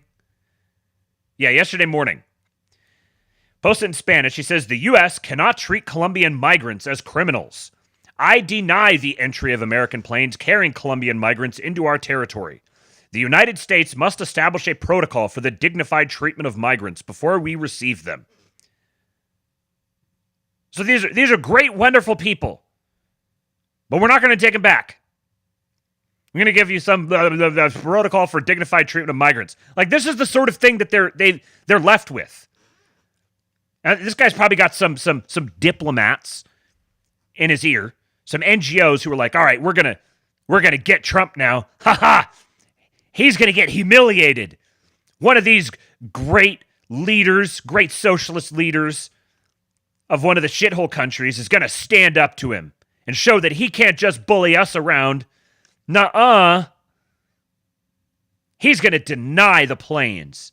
Those American planes, they're not gonna be able to land. Ha! Take that, Trump. And so, Trump posts this. I was just informed that 2 repatriation flights from the United States with a large number of illegal criminals were not allowed to land in Colombia. The order was given by Colombia's socialist president, Gustavo Petro, who is already very unpopular amongst his people. Petro's denial of these flights has jeopardized the national security and public safety of the United States. So I have directed my administration to immediately take the following urgent and decisive retaliatory measures. Emergency 25% tariffs on all goods coming into the United States. In 1 week, the 25% tariffs will be raised to 50%. A travel ban and immediate visa revocations on the Colombian government officials and all allies and supporters. Visa sanctions on all party members, family members, and supporters of the Colombian government. Enhanced customs and border protection inspections of all Colombian nationals and cargo on national security grounds. So we're gonna put a 25% tariff, then going up to 50% on all goods you send in, and they're just gonna get hung up for a while they're being inspected on national security grounds. There you go. Here's a message. IEEPA Treasury banking and financial sanctions to be fully imposed. These measures are just the beginning. We will not allow the Colombian government to violate its legal obligations with regard to the acceptance and return of the criminals they forced into the United States. So this dude got a big dick and was like, aha, I'm going to get Trump now. Drumpf has been owned. And while we were waiting for the response, this news broke.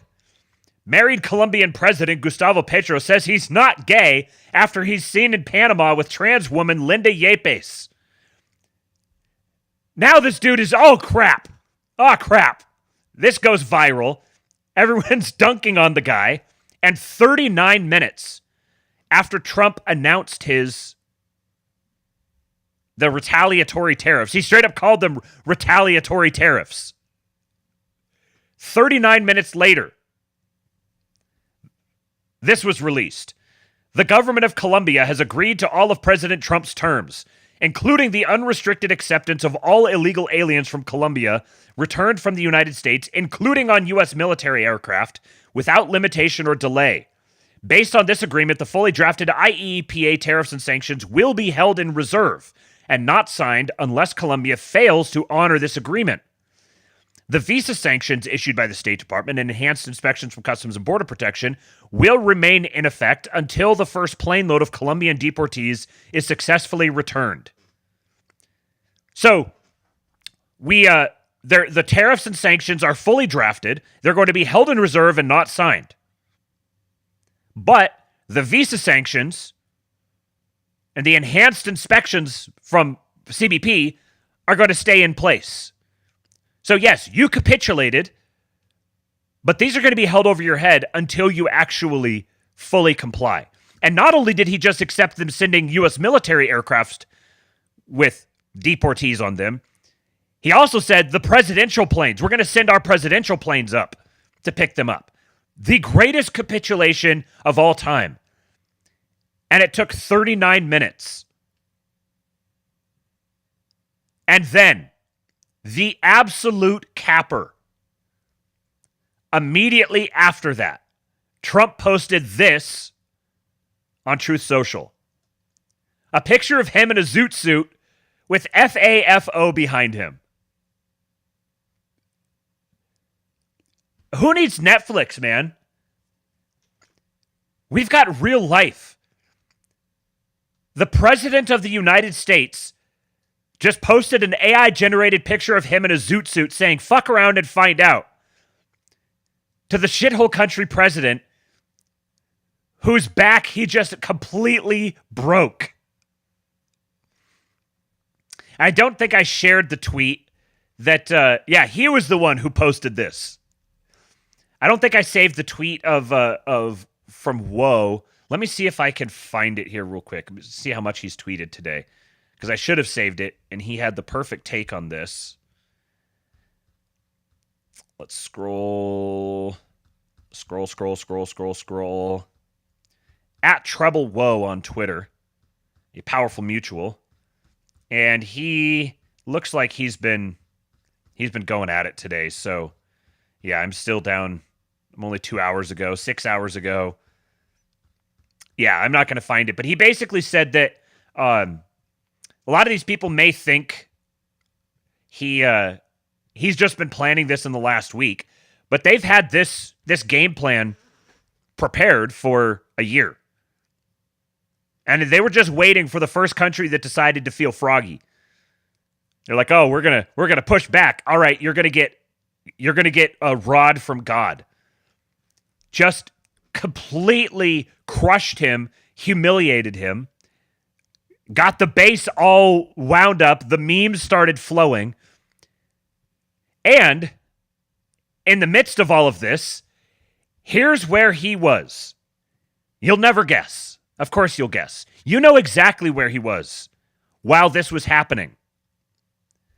Trump beat the shit out of Colombia while playing a round of golf. We love you. We love you. We are your members. Mr. Trump, a picture. We love you. A picture. Mr. Trump, picture. A picture. I love you. We love you so much. Yay. We won. Yeah.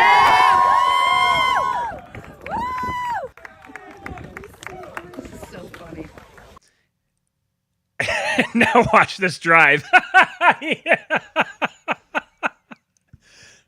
So I had to go double check this, like to make sure this wasn't just someone memeing. No, there's tons of reports that he was out golfing the whole time this was happening. He's literally out there lining up a shot, and he's like, "Mr. President, sir, Mr. President, the Colombian president has responded," and he's like, "All right, watch this." just splattered him and then cranked one straight down the middle of the fairway. Just incredible. This dude is operating on a level no one has ever seen. So we have to celebrate with a hype video. Andy and Bronson, Colombia just found out.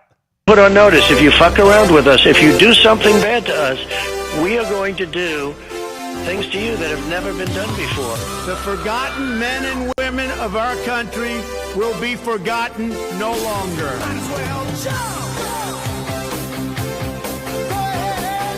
2024 is our final battle.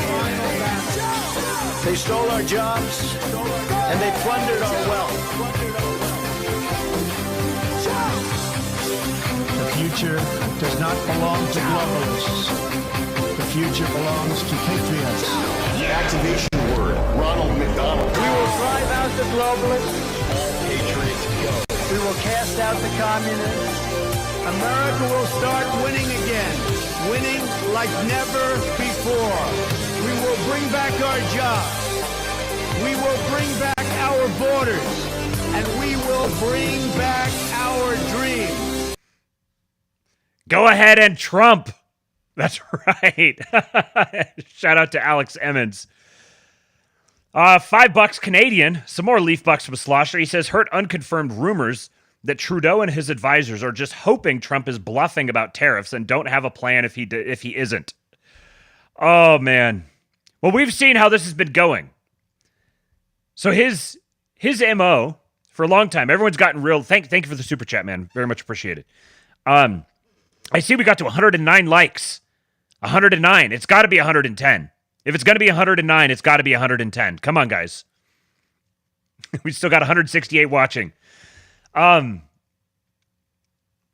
everyone's kind of started to cotton on to his whole like art of the deal thing. Okay, so he's going to make his big ask and then he's going to fall back.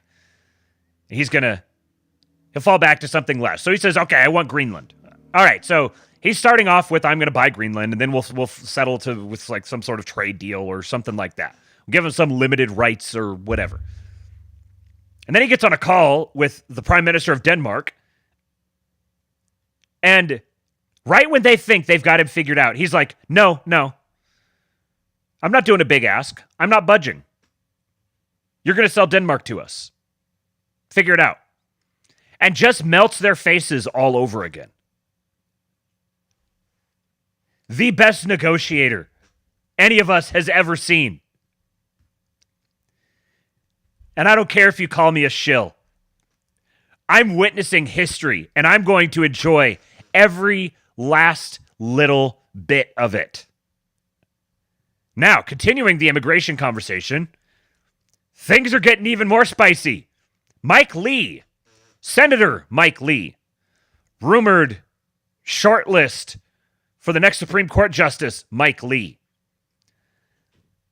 says, what are letters of marque and reprisal, and how could they be used to weaken drug cartels? Oh my God.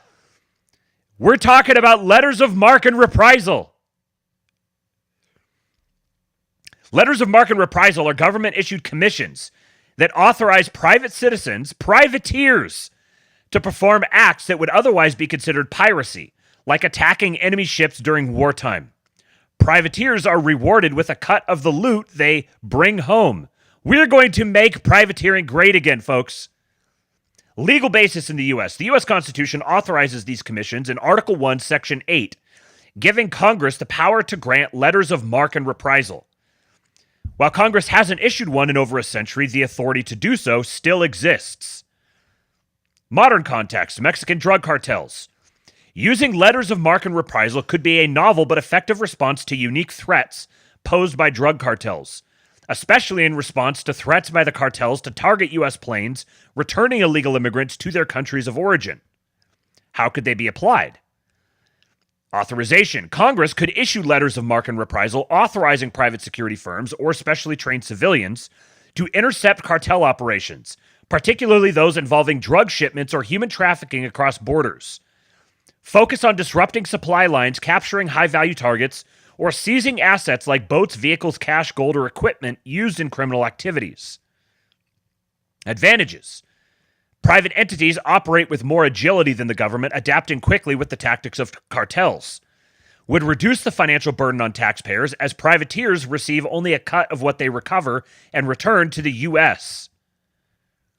Criticism. The use of letters of marque and reprisal would undoubtedly draw criticism, especially from those inclined to elevate abstract, often inchoate principles of what they deem international law above the sovereign interests of the United States. Dismissing the possible use of letters of marque to combat Mexican drug cartels, either on the basis of international law or otherwise, overlooks the clear and present threat posed by those cartels to the U.S. This could prove to be an effective alternative to war. We have no desire to go to war with our southern neighbor, but we also can't ignore the fact that drug cartels are now threatening to target U.S. planes deporting illegal aliens. That sounds like a great reason to consider issuing letters of marque and reprisal. Letters of marque and reprisal have worked well for the U.S. and countless other countries in the past. We'd be wrong not to consider using them against the cartels. Now, if Mike Lee is presenting this, going to the trouble of making a whole thread about it, you know this isn't just him coming up with an idea and firing it off. This means there's actual conversations about doing this, and he's beginning the public debate about it. Now, if I'm not mistaken, I just remembered this. Maybe it was back here. So, in case you're thinking, oh, well, this is just a senator. This is not a member of the administration. It's just a senator. Donald Trump Jr.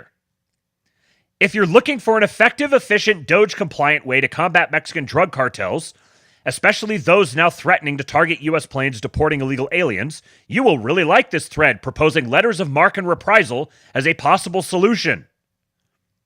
So now this thread from the senator is approved de facto by a proxy for the administration. And I thought that I saw earlier, let me look this up real quick before I promise too much.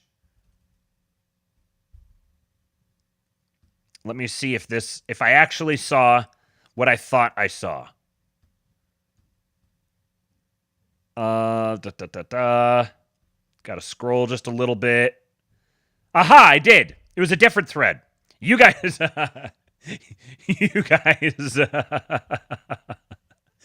you are not prepared for this. I know exactly how this is going to hit you. Hold on. I need to make sure I've got my tab saved here so I don't lose one later on. So I've got that thread saved. Got that right here. Yes.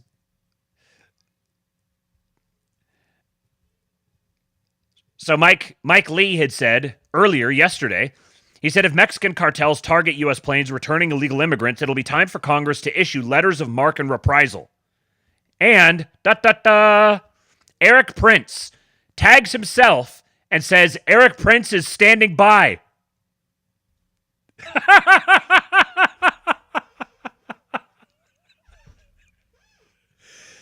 This is so far beyond what I could have possibly hoped for. It's happening. We're going to get Eric Prince leading teams of privateers, taking out cartel members and facilitating the mass deportation of illegal immigrants. Are you guys tired of winning yet? And it's only been 1 week. Okay, let me see what you guys are saying here in the chat. I knew you guys were going to like this story. Isaac says this might be my next career path. Unironically, this is where our guys need to get involved. It sounds like a Cormac McCarthy novel. Shiver me timbers. Hoist the sails. Yo ho. All hail. Oh, man. Josh Ham says, there are so many vet bros perfectly willing to engage in extracurricular military-style operations in small teams without the need for huge apparatus, a.k.a. would if I were younger without wife and kids. Privateers are back, boys. Grabbing a tricorn and a musket. Taylor Brown says, when we're old, we're going to talk about Trump the same way the greatest gen talked about FDR, like how boomers talked about JFK and Reagan, and like how Gen X talks about Bill Clinton. And he's the greatest of them all. Josh says, letters of marque were used against pirates, including Barbary, but that's also where Marines got their fearsome reputation, became known as leathernecks, were guards against Muslim swords. We're going to be creating a whole new generation of mythologies. Ian says, don't let Kyle catch wind of this. Yeah.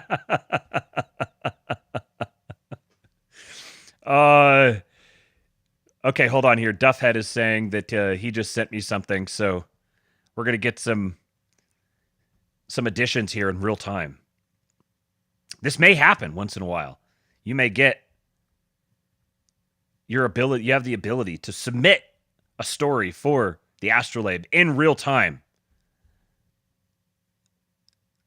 Oh my God. The Twitter DMs have been just absolutely slogging on desktop lately. Okay, here we go. Oh my God. So Selena Gomez was crying. She posted a video of herself sobbing about her people being deported.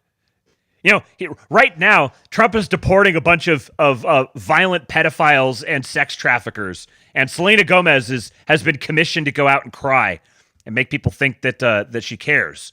And apparently, I haven't read this yet. I just see the top of it. Trump has responded. Many Hollywood liberals have taken our actions to secure the border very personally and are no doubt surprised that the government finally did something after years of inaction. Actress Selena Gomez, best known as the third amigo on that murder mystery show that Chevy Chase wouldn't touch, posted a video to social media where she was in tears over the deportations. Selena, these are people who broke the law by coming here. Some have also committed other horrible crimes. I hope Selena is just as upset about the victims of these crimes. Focus on your career. The people want a sequel to Spring Breakers. Okay, this can't be real. This can't be real. We're going to do a little searching here. We're going to find out if this is actually... I mean, it's brilliant memeing if it's not real, because it's going to go viral. But no, there's no way. There's no way he told her the people want more Spring Breakers. Spring Breakers.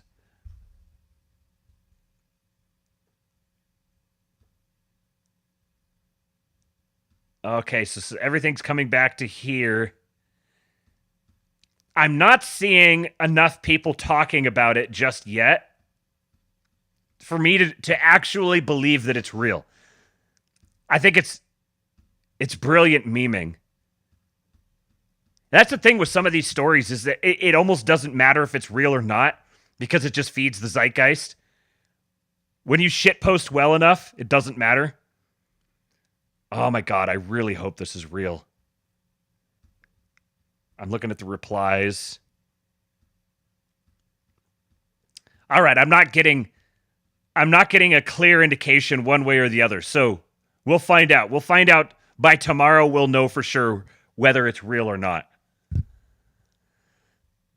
So I've been telling you guys that I'm expecting something to happen between Trump and Bukele. Like it's just setting up. It's just setting up perfectly for him to begin playing some sort of big role. And it seems like I've gone into great detail multiple times about how it seems that he is a proxy for many of the same powers who have aligned themselves behind Trump. And there seems to be connections between their administrations that have facilitated both of them getting to where they are, and that they're coordinating. So I've been waiting for some sort of a formal connection here. Now, I saw this tweet earlier, and it's one of those that it could be real, it could be not. I don't know for sure. But this guy, Ian Yeager, says, breaking, President Trump is in talks with El Salvador President Nayib Bukele on the creation of the Safe Third Country Agreement. This agreement would allow the U.S. to deport non-Salvadoran migrants to El Salvador and also block them from requesting asylum in the U.S.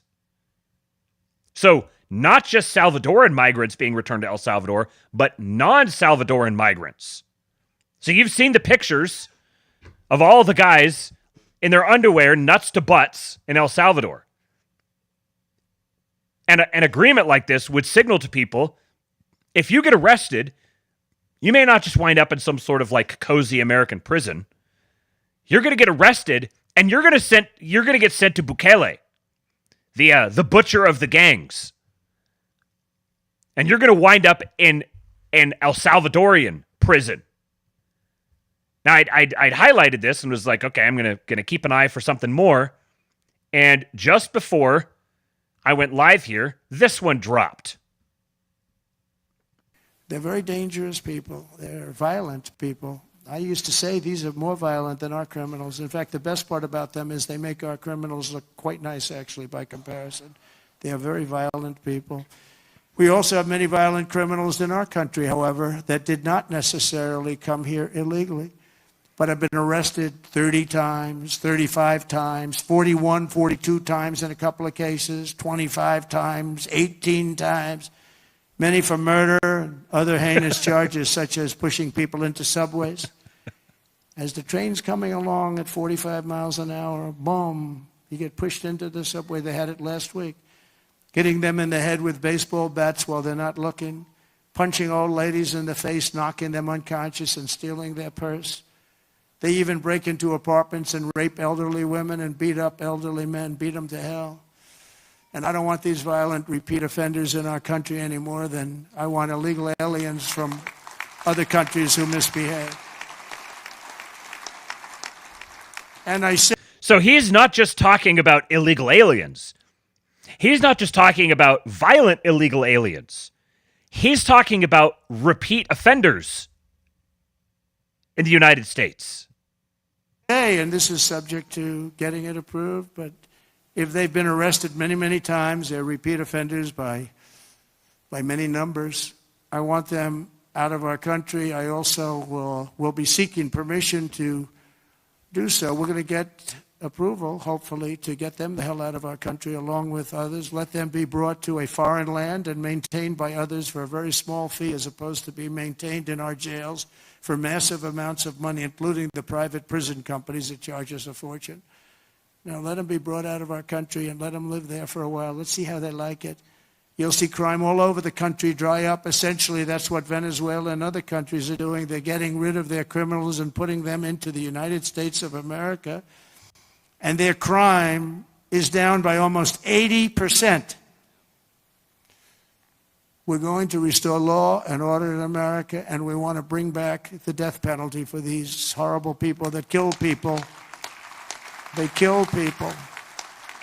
It's always a tough thing to say because I don't like it. Nobody likes it. But if you don't do it, we're just looking for trouble. Penal colonies are making a comeback. And here is where it becomes clear to me. I've been trying to figure this out because you look at the way that Bukele took power. And he very obviously had some sort of major powerful backing. Like there's no way that just, the mayor of San Salvador executes this coup and outfoxes all of the major NGOs and intelligence communities and cartels, and then undertakes this massive cleanup operation, gets all these violent guys off the streets, has a very well-established, well-maintained prison system now that contains all of these cartel boys. There's no way he just does that without having tremendously powerful backing. And I think now we're seeing what the deal was. We're going to help you take power down here, and we're going to turn you into a penal colony. All these other South American and Central American and even people from the old world, the other side of the world, they're all sending their criminals to us. Well, hey, that's a pretty good idea. Why don't we just take our criminals and just deport them somewhere? Send them to a penal colony somewhere else. Everyone else is doing it to us. Well, we're the most powerful nation. Why don't we just do it? So let's establish a leader who we can trust, who we can depend on, clean up a country, and then use it as the penal colony and pay them to take all of our worst people, and they'll contain them. They'll put them to work. And it's an additional source of revenue for them. It's just brilliant. It's so simple. It's so straightforward. This is how the world operated for so long. And we've lived in retarded pants on head world for enough time that it seems it's so revolutionary when people just do the simple things that make sense to do their jobs and to keep the country safe. It's just walking on air, man. Mario Nawfal says that NGOs funneled billions of tax dollars into illegal immigration under Biden. I'm old enough to remember when this was a subject that was only being discussed about in our little corners of the internet. This is what Anons posted about on 4chan and Twitter. He says, turns out nonprofits weren't just helping the migrants, they were funding the crisis. These groups took billions in taxpayer money, often without oversight, to transport and house illegal immigrants. Data shows migrants processed by NGOs ended up in nearly every congressional district. Sanctuary cities were hit hardest, with taxpayers footing the bill. Under Biden, NGOs became the middlemen of illegal immigration. Trump's ICE is now digging into the mess he left behind. And Elon said they sure did and still are. Doge will stop it. So, what was our guy's conversation on Twitter several months ago is now being highlighted and laid into by the administration directly.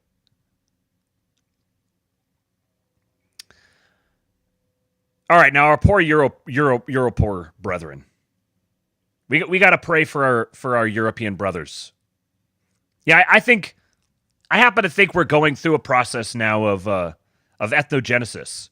We're seeing the birth of the coalescence of a new ethnicity, the American ethnicity. And within another few decades, people are going to identify as European less and less, and they're just going to start identifying as American. So we're going to be detaching from our European heritage to some extent. It'll always be there, but increasingly we're just Americans. The American empire is on the ascendancy. But that doesn't mean we hate our European brothers. We talk shit. They're the Europors. We talk shit, but we talk shit because we're family, because we love each other. And oh, wait a second. Before I get to the European stuff, there's one other tab here. Just an interesting little tidbit. The son of Tucker Carlson, Buckley Carlson, is set to join Vice President J.D. Vance's office as Deputy Press Secretary. Look at that strapping young lad. Our aristocracy is intermingling. Be very interested to see what the career of Buckley Carlson looks like. I'm pretty sure Buckley. It's after William F. Buckley. I think Buckley was Tucker's brother's name, if I remember right. Either that or it's Tucker's middle name. I can't remember. So we need to pray for our European brethren because they're now engaging in war against prayer itself. The Hallow app, speaking of Tucker Carlson, that's why I had those stories together. Tucker has been advertising the Hallow app for a while now. It's a Catholic prayer app. And Catherine Boyle here says, Europe is banning the foremost Catholic prayer app in the world. Appalling and sinister. No other way to describe it. And Alex at Hallow said, getting shut down in the EU, it seems. Prayers for the EU vibe shift. I think the EU vibe shift is going to come. But they are so much further gone than we are. They were dragging us along with them. We're extracting ourselves from them. But they're far gone. It's going to be hard for them to throw off the yokes of their... oh, yes, thank you, Kate. Banning the prayer app.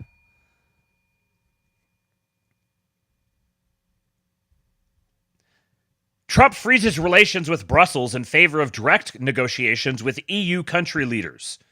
He has chosen to bypass formalities with the European Union. According to Politico, senior EU officials like Ursula von der Leyen and Kaja Kallas have been sidelined. I've been saying this for a while now, and I'm going to make the prediction straight up just so I have it on the record.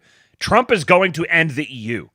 The EU will cease to exist as a global power structure during Trump's administration. I think he's going to withdraw from NATO as well. But this is the first step in that process now. He's no longer recognizing the EU. His administration is no longer recognizing the EU as having any sort of bearing or legitimacy.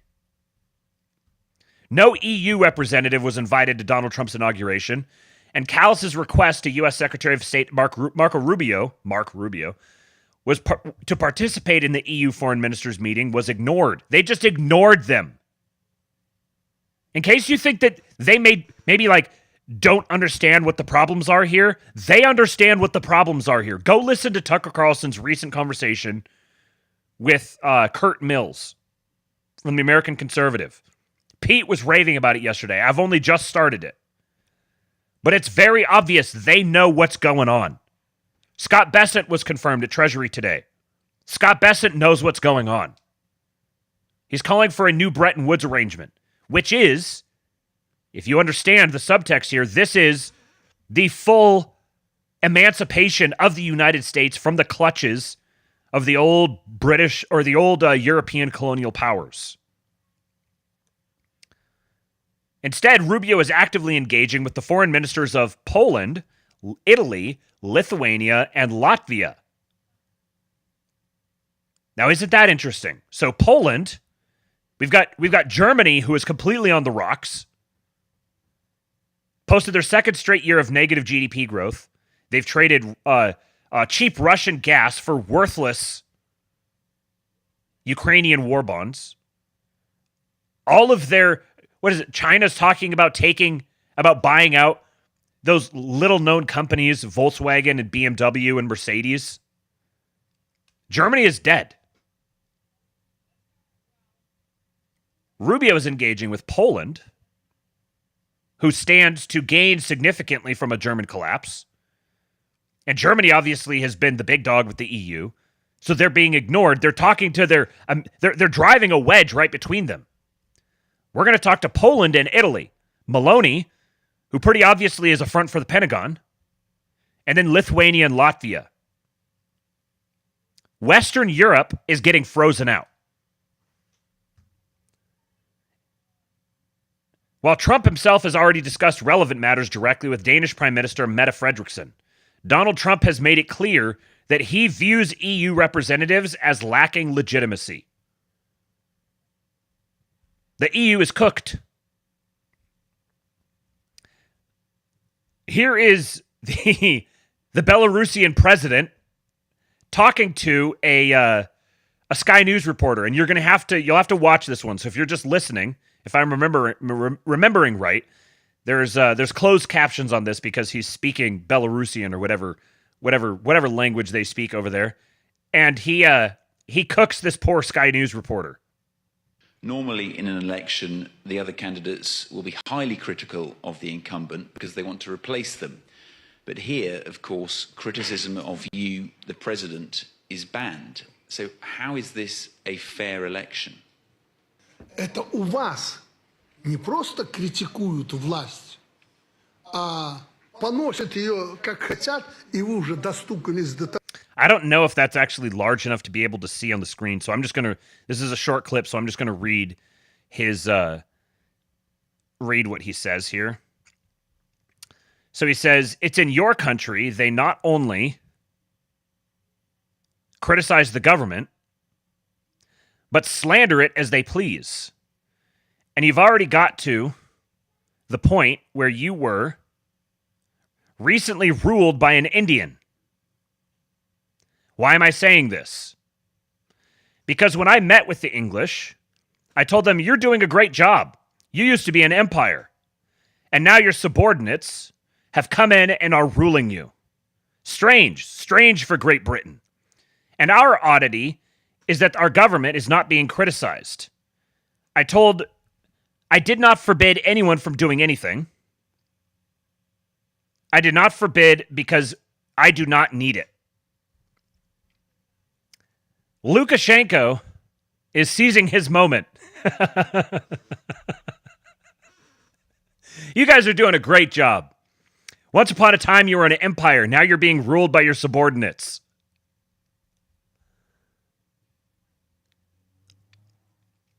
I said a couple of weeks ago that I noticed Elon started saying, make Europe great again. MEGA instead of MAGA. Make Europe great again. And I thought, this is a thing. This isn't just shit posting. This is a regime change operation. We're going to make Europe great again, which means the U.S. presidential administration is going to be refashioning the power structures in Europe. We're going to make Europe in our image. We are going to be colonizing the colonizers. And here's an article from Politico Europe. Says Hungary's Viktor Orban and France's Marine Le Pen will hold a Make Europe Great Again rally in Madrid on February 8th, two officials told us.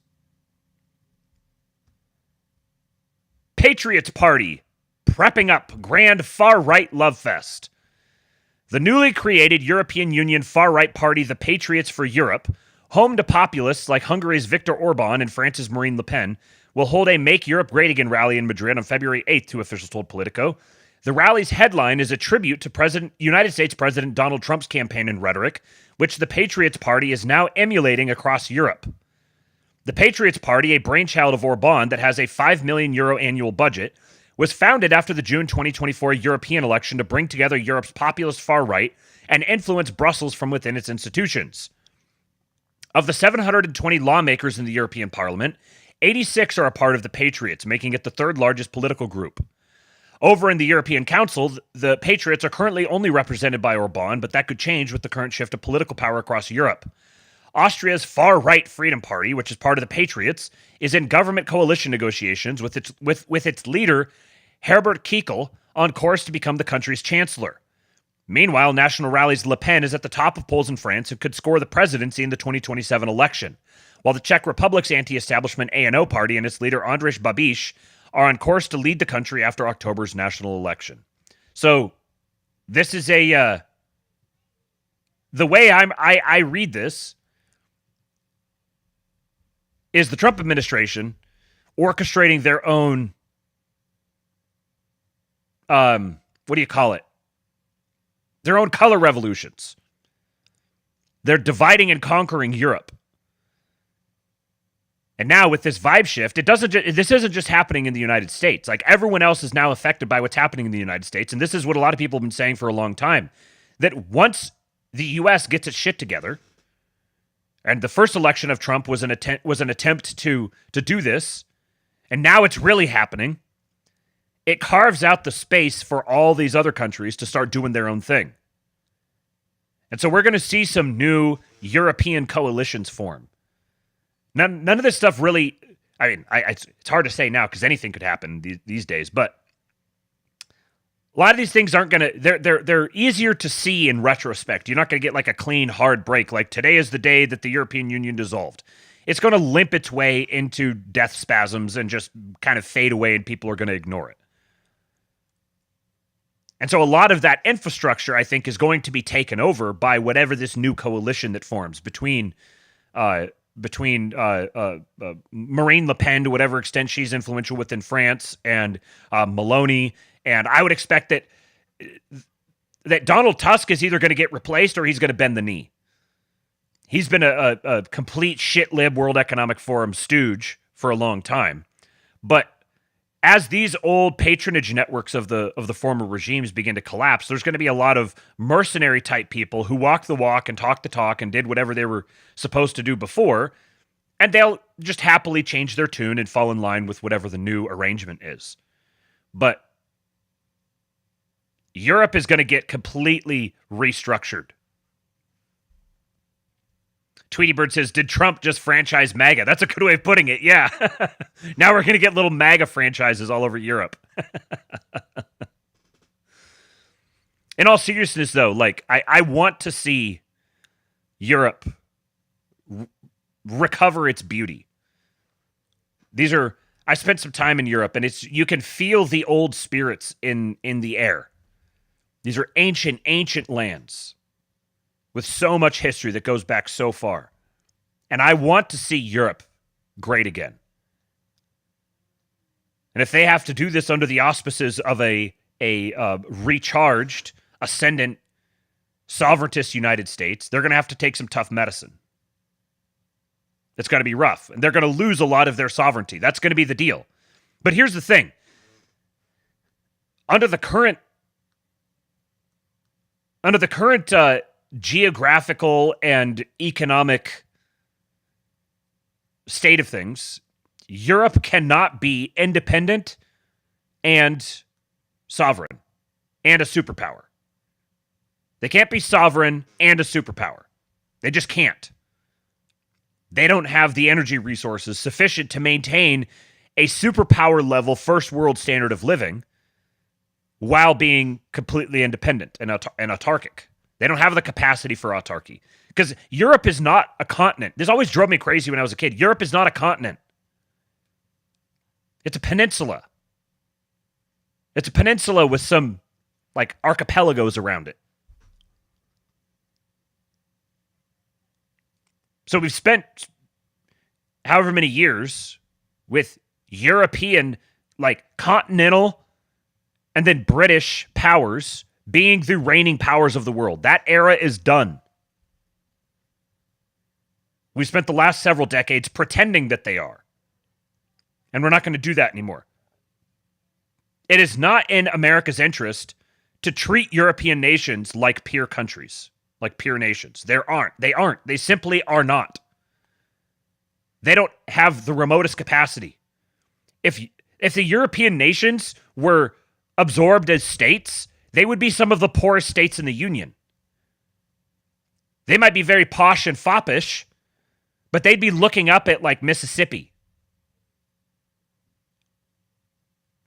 This is just a simple matter of fact, and I know the Europores don't want to hear it. There's no hostility in this. It's just a simple matter of fact that European nations cannot constitute themselves as peer nations to the United States. And they're never going to be able to form an actual European Union because these identities are way too deeply held. If they were to somehow get their wildest dreams and they were to force the United States to bend the knee and force China to bend the knee and force Russia to bend the knee, and they were the ascendant coalition power, they would immediately descend into just chaos and anarchy and backbiting and backstabbing, and they would never maintain a ruling coalition because those ethnic feuds are ancient. The United States is pulling away. The rules-based international order was conceived as a way to place the shackles on the United States and prevent the United States from becoming a sovereign ascendant superpower. Because as soon as the United States becomes a sovereign ascendant superpower, no one else can keep up. Least of all the European nations. They just can't. And they know it. They know they will be reduced to imperial properties. And it's coming. It's going to happen. It's unavoidable. You heard it here first, folks. Last bit of good news for the day, and I will leave you with it. The winning has just begun. You may think we've done a lot of winning. The winning has only just begun. America is going to be very rich again, and it's going to happen very quickly. It's time for the United States to return to the system that made us richer and more powerful than ever before. Do you know the United States in 1870 to 1913, all tariffs, and that was the richest period in the history of the United States, relatively speaking. In other words, relatively. And they set up the Great Tariff Commission of 1887, and this commission had one function: what to do with all the money that we took in. It was so enormous that they had no idea. It was a blue ribbon committee. It was set up 1887, and what to do with all of the money that we had. And again, Teddy Roosevelt was a beneficiary, because when McKinley was killed, he took over this vast sum of money, and he did all of those national parks and all of the other things. And I'm not knocking him, but he was given a vast amount of money, and that was all made through tariffs. We had no income tax. The income tax came in 1913. As I said in my speech last week, instead of taxing our citizens to enrich foreign nations, we should be tariffing and taxing foreign nations to enrich our citizens. Does that make sense, right? Instead of taxing our citizens to enrich foreign nations, we should be tariffing and taxing foreign nations to enrich our citizens. It's that simple. It's that simple. It just took someone willing to see it, to say it, to take all the risks necessary to get to that point. And now it's happening. The income tax is going to be, if not abolished, very seriously restricted. They have every reason for it. We were debating this on the Schizo stream on Friday night, early Saturday morning. When it's going to happen, when would be the best time to do it? There's the creation of the External Revenue Service. He's talking about, there's rumors that he's going to be reappropriating like 90,000 IRS agents and sending them to the border. And when he did the hiring freeze in the federal agencies, I noted this on the Old Glory Club stream where we talked about this, that the one agency that the freeze does not end after 90 days. So there's a freeze for 90 days. You see several different agencies that are being frozen.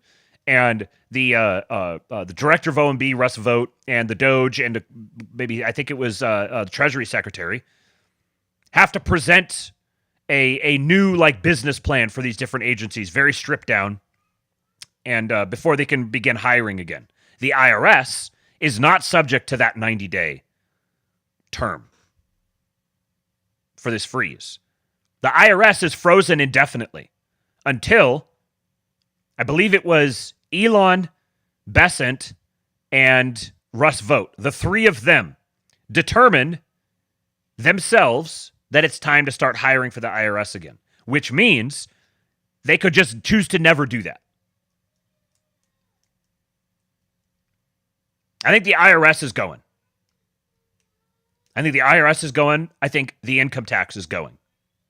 I think they're going to be abolished within this presidential term, and it may even happen this year.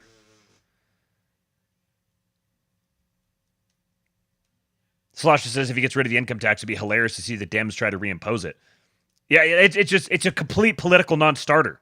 And all he has to do, this is another one of those things where you don't necessarily have to like go through the whole formal process of it. All he has to do is just direct them to stop collecting it. And promise pardons to anyone. Direct the DOJ not to prosecute, and promise if they try to collect and if the DOJ tries to prosecute, that he's going to pardon them.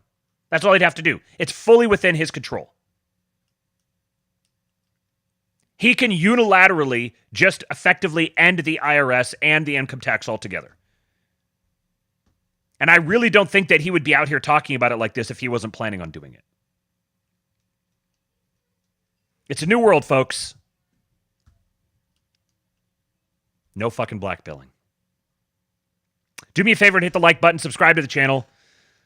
If you're listening to the podcast version of this, then make sure you subscribe to the show on your favorite podcatcher. Leave me a 5-star rating and review. It helps with the algorithm. Go to the King Pill Discord. Go to kingpill.com. Join the King Pill Discord. We'd love to have you in there. We're growing. There's so much activity, I can barely keep up with it. I still do. I don't know how long I'm going to be able to, but I still do. Make sure you go to EWBSX Cyberbully on Twitter, at EWBSX Cyberbully, or go to EWBSX.com if you want to see what's going on with that. Follow EWBSX Cyberbully on Twitter for more updates about the cyberbully and his secretive transmission from behind the ice wall that he's preparing for all of us. And last but not least, go to the King Pilled Substack, kingpill.substack.com. Subscribe over there. It's free. You can pay for it if you'd like to, if you just want to support the show. It's free for the time being. And all of the links that I covered today will all be there. So that's just another thing that you can do to engage and some more of the stuff that I provide for you guys. So I appreciate all of you. Thank you for the generosity with the super chats. We're at 134 likes. We absolutely blew out the goal. Thank you so much to all of you. And I'll see you tomorrow. For now, I give you Hulk. When they took a shot at my hero and they tried to kill the next president of the United States, enough was enough. And I said,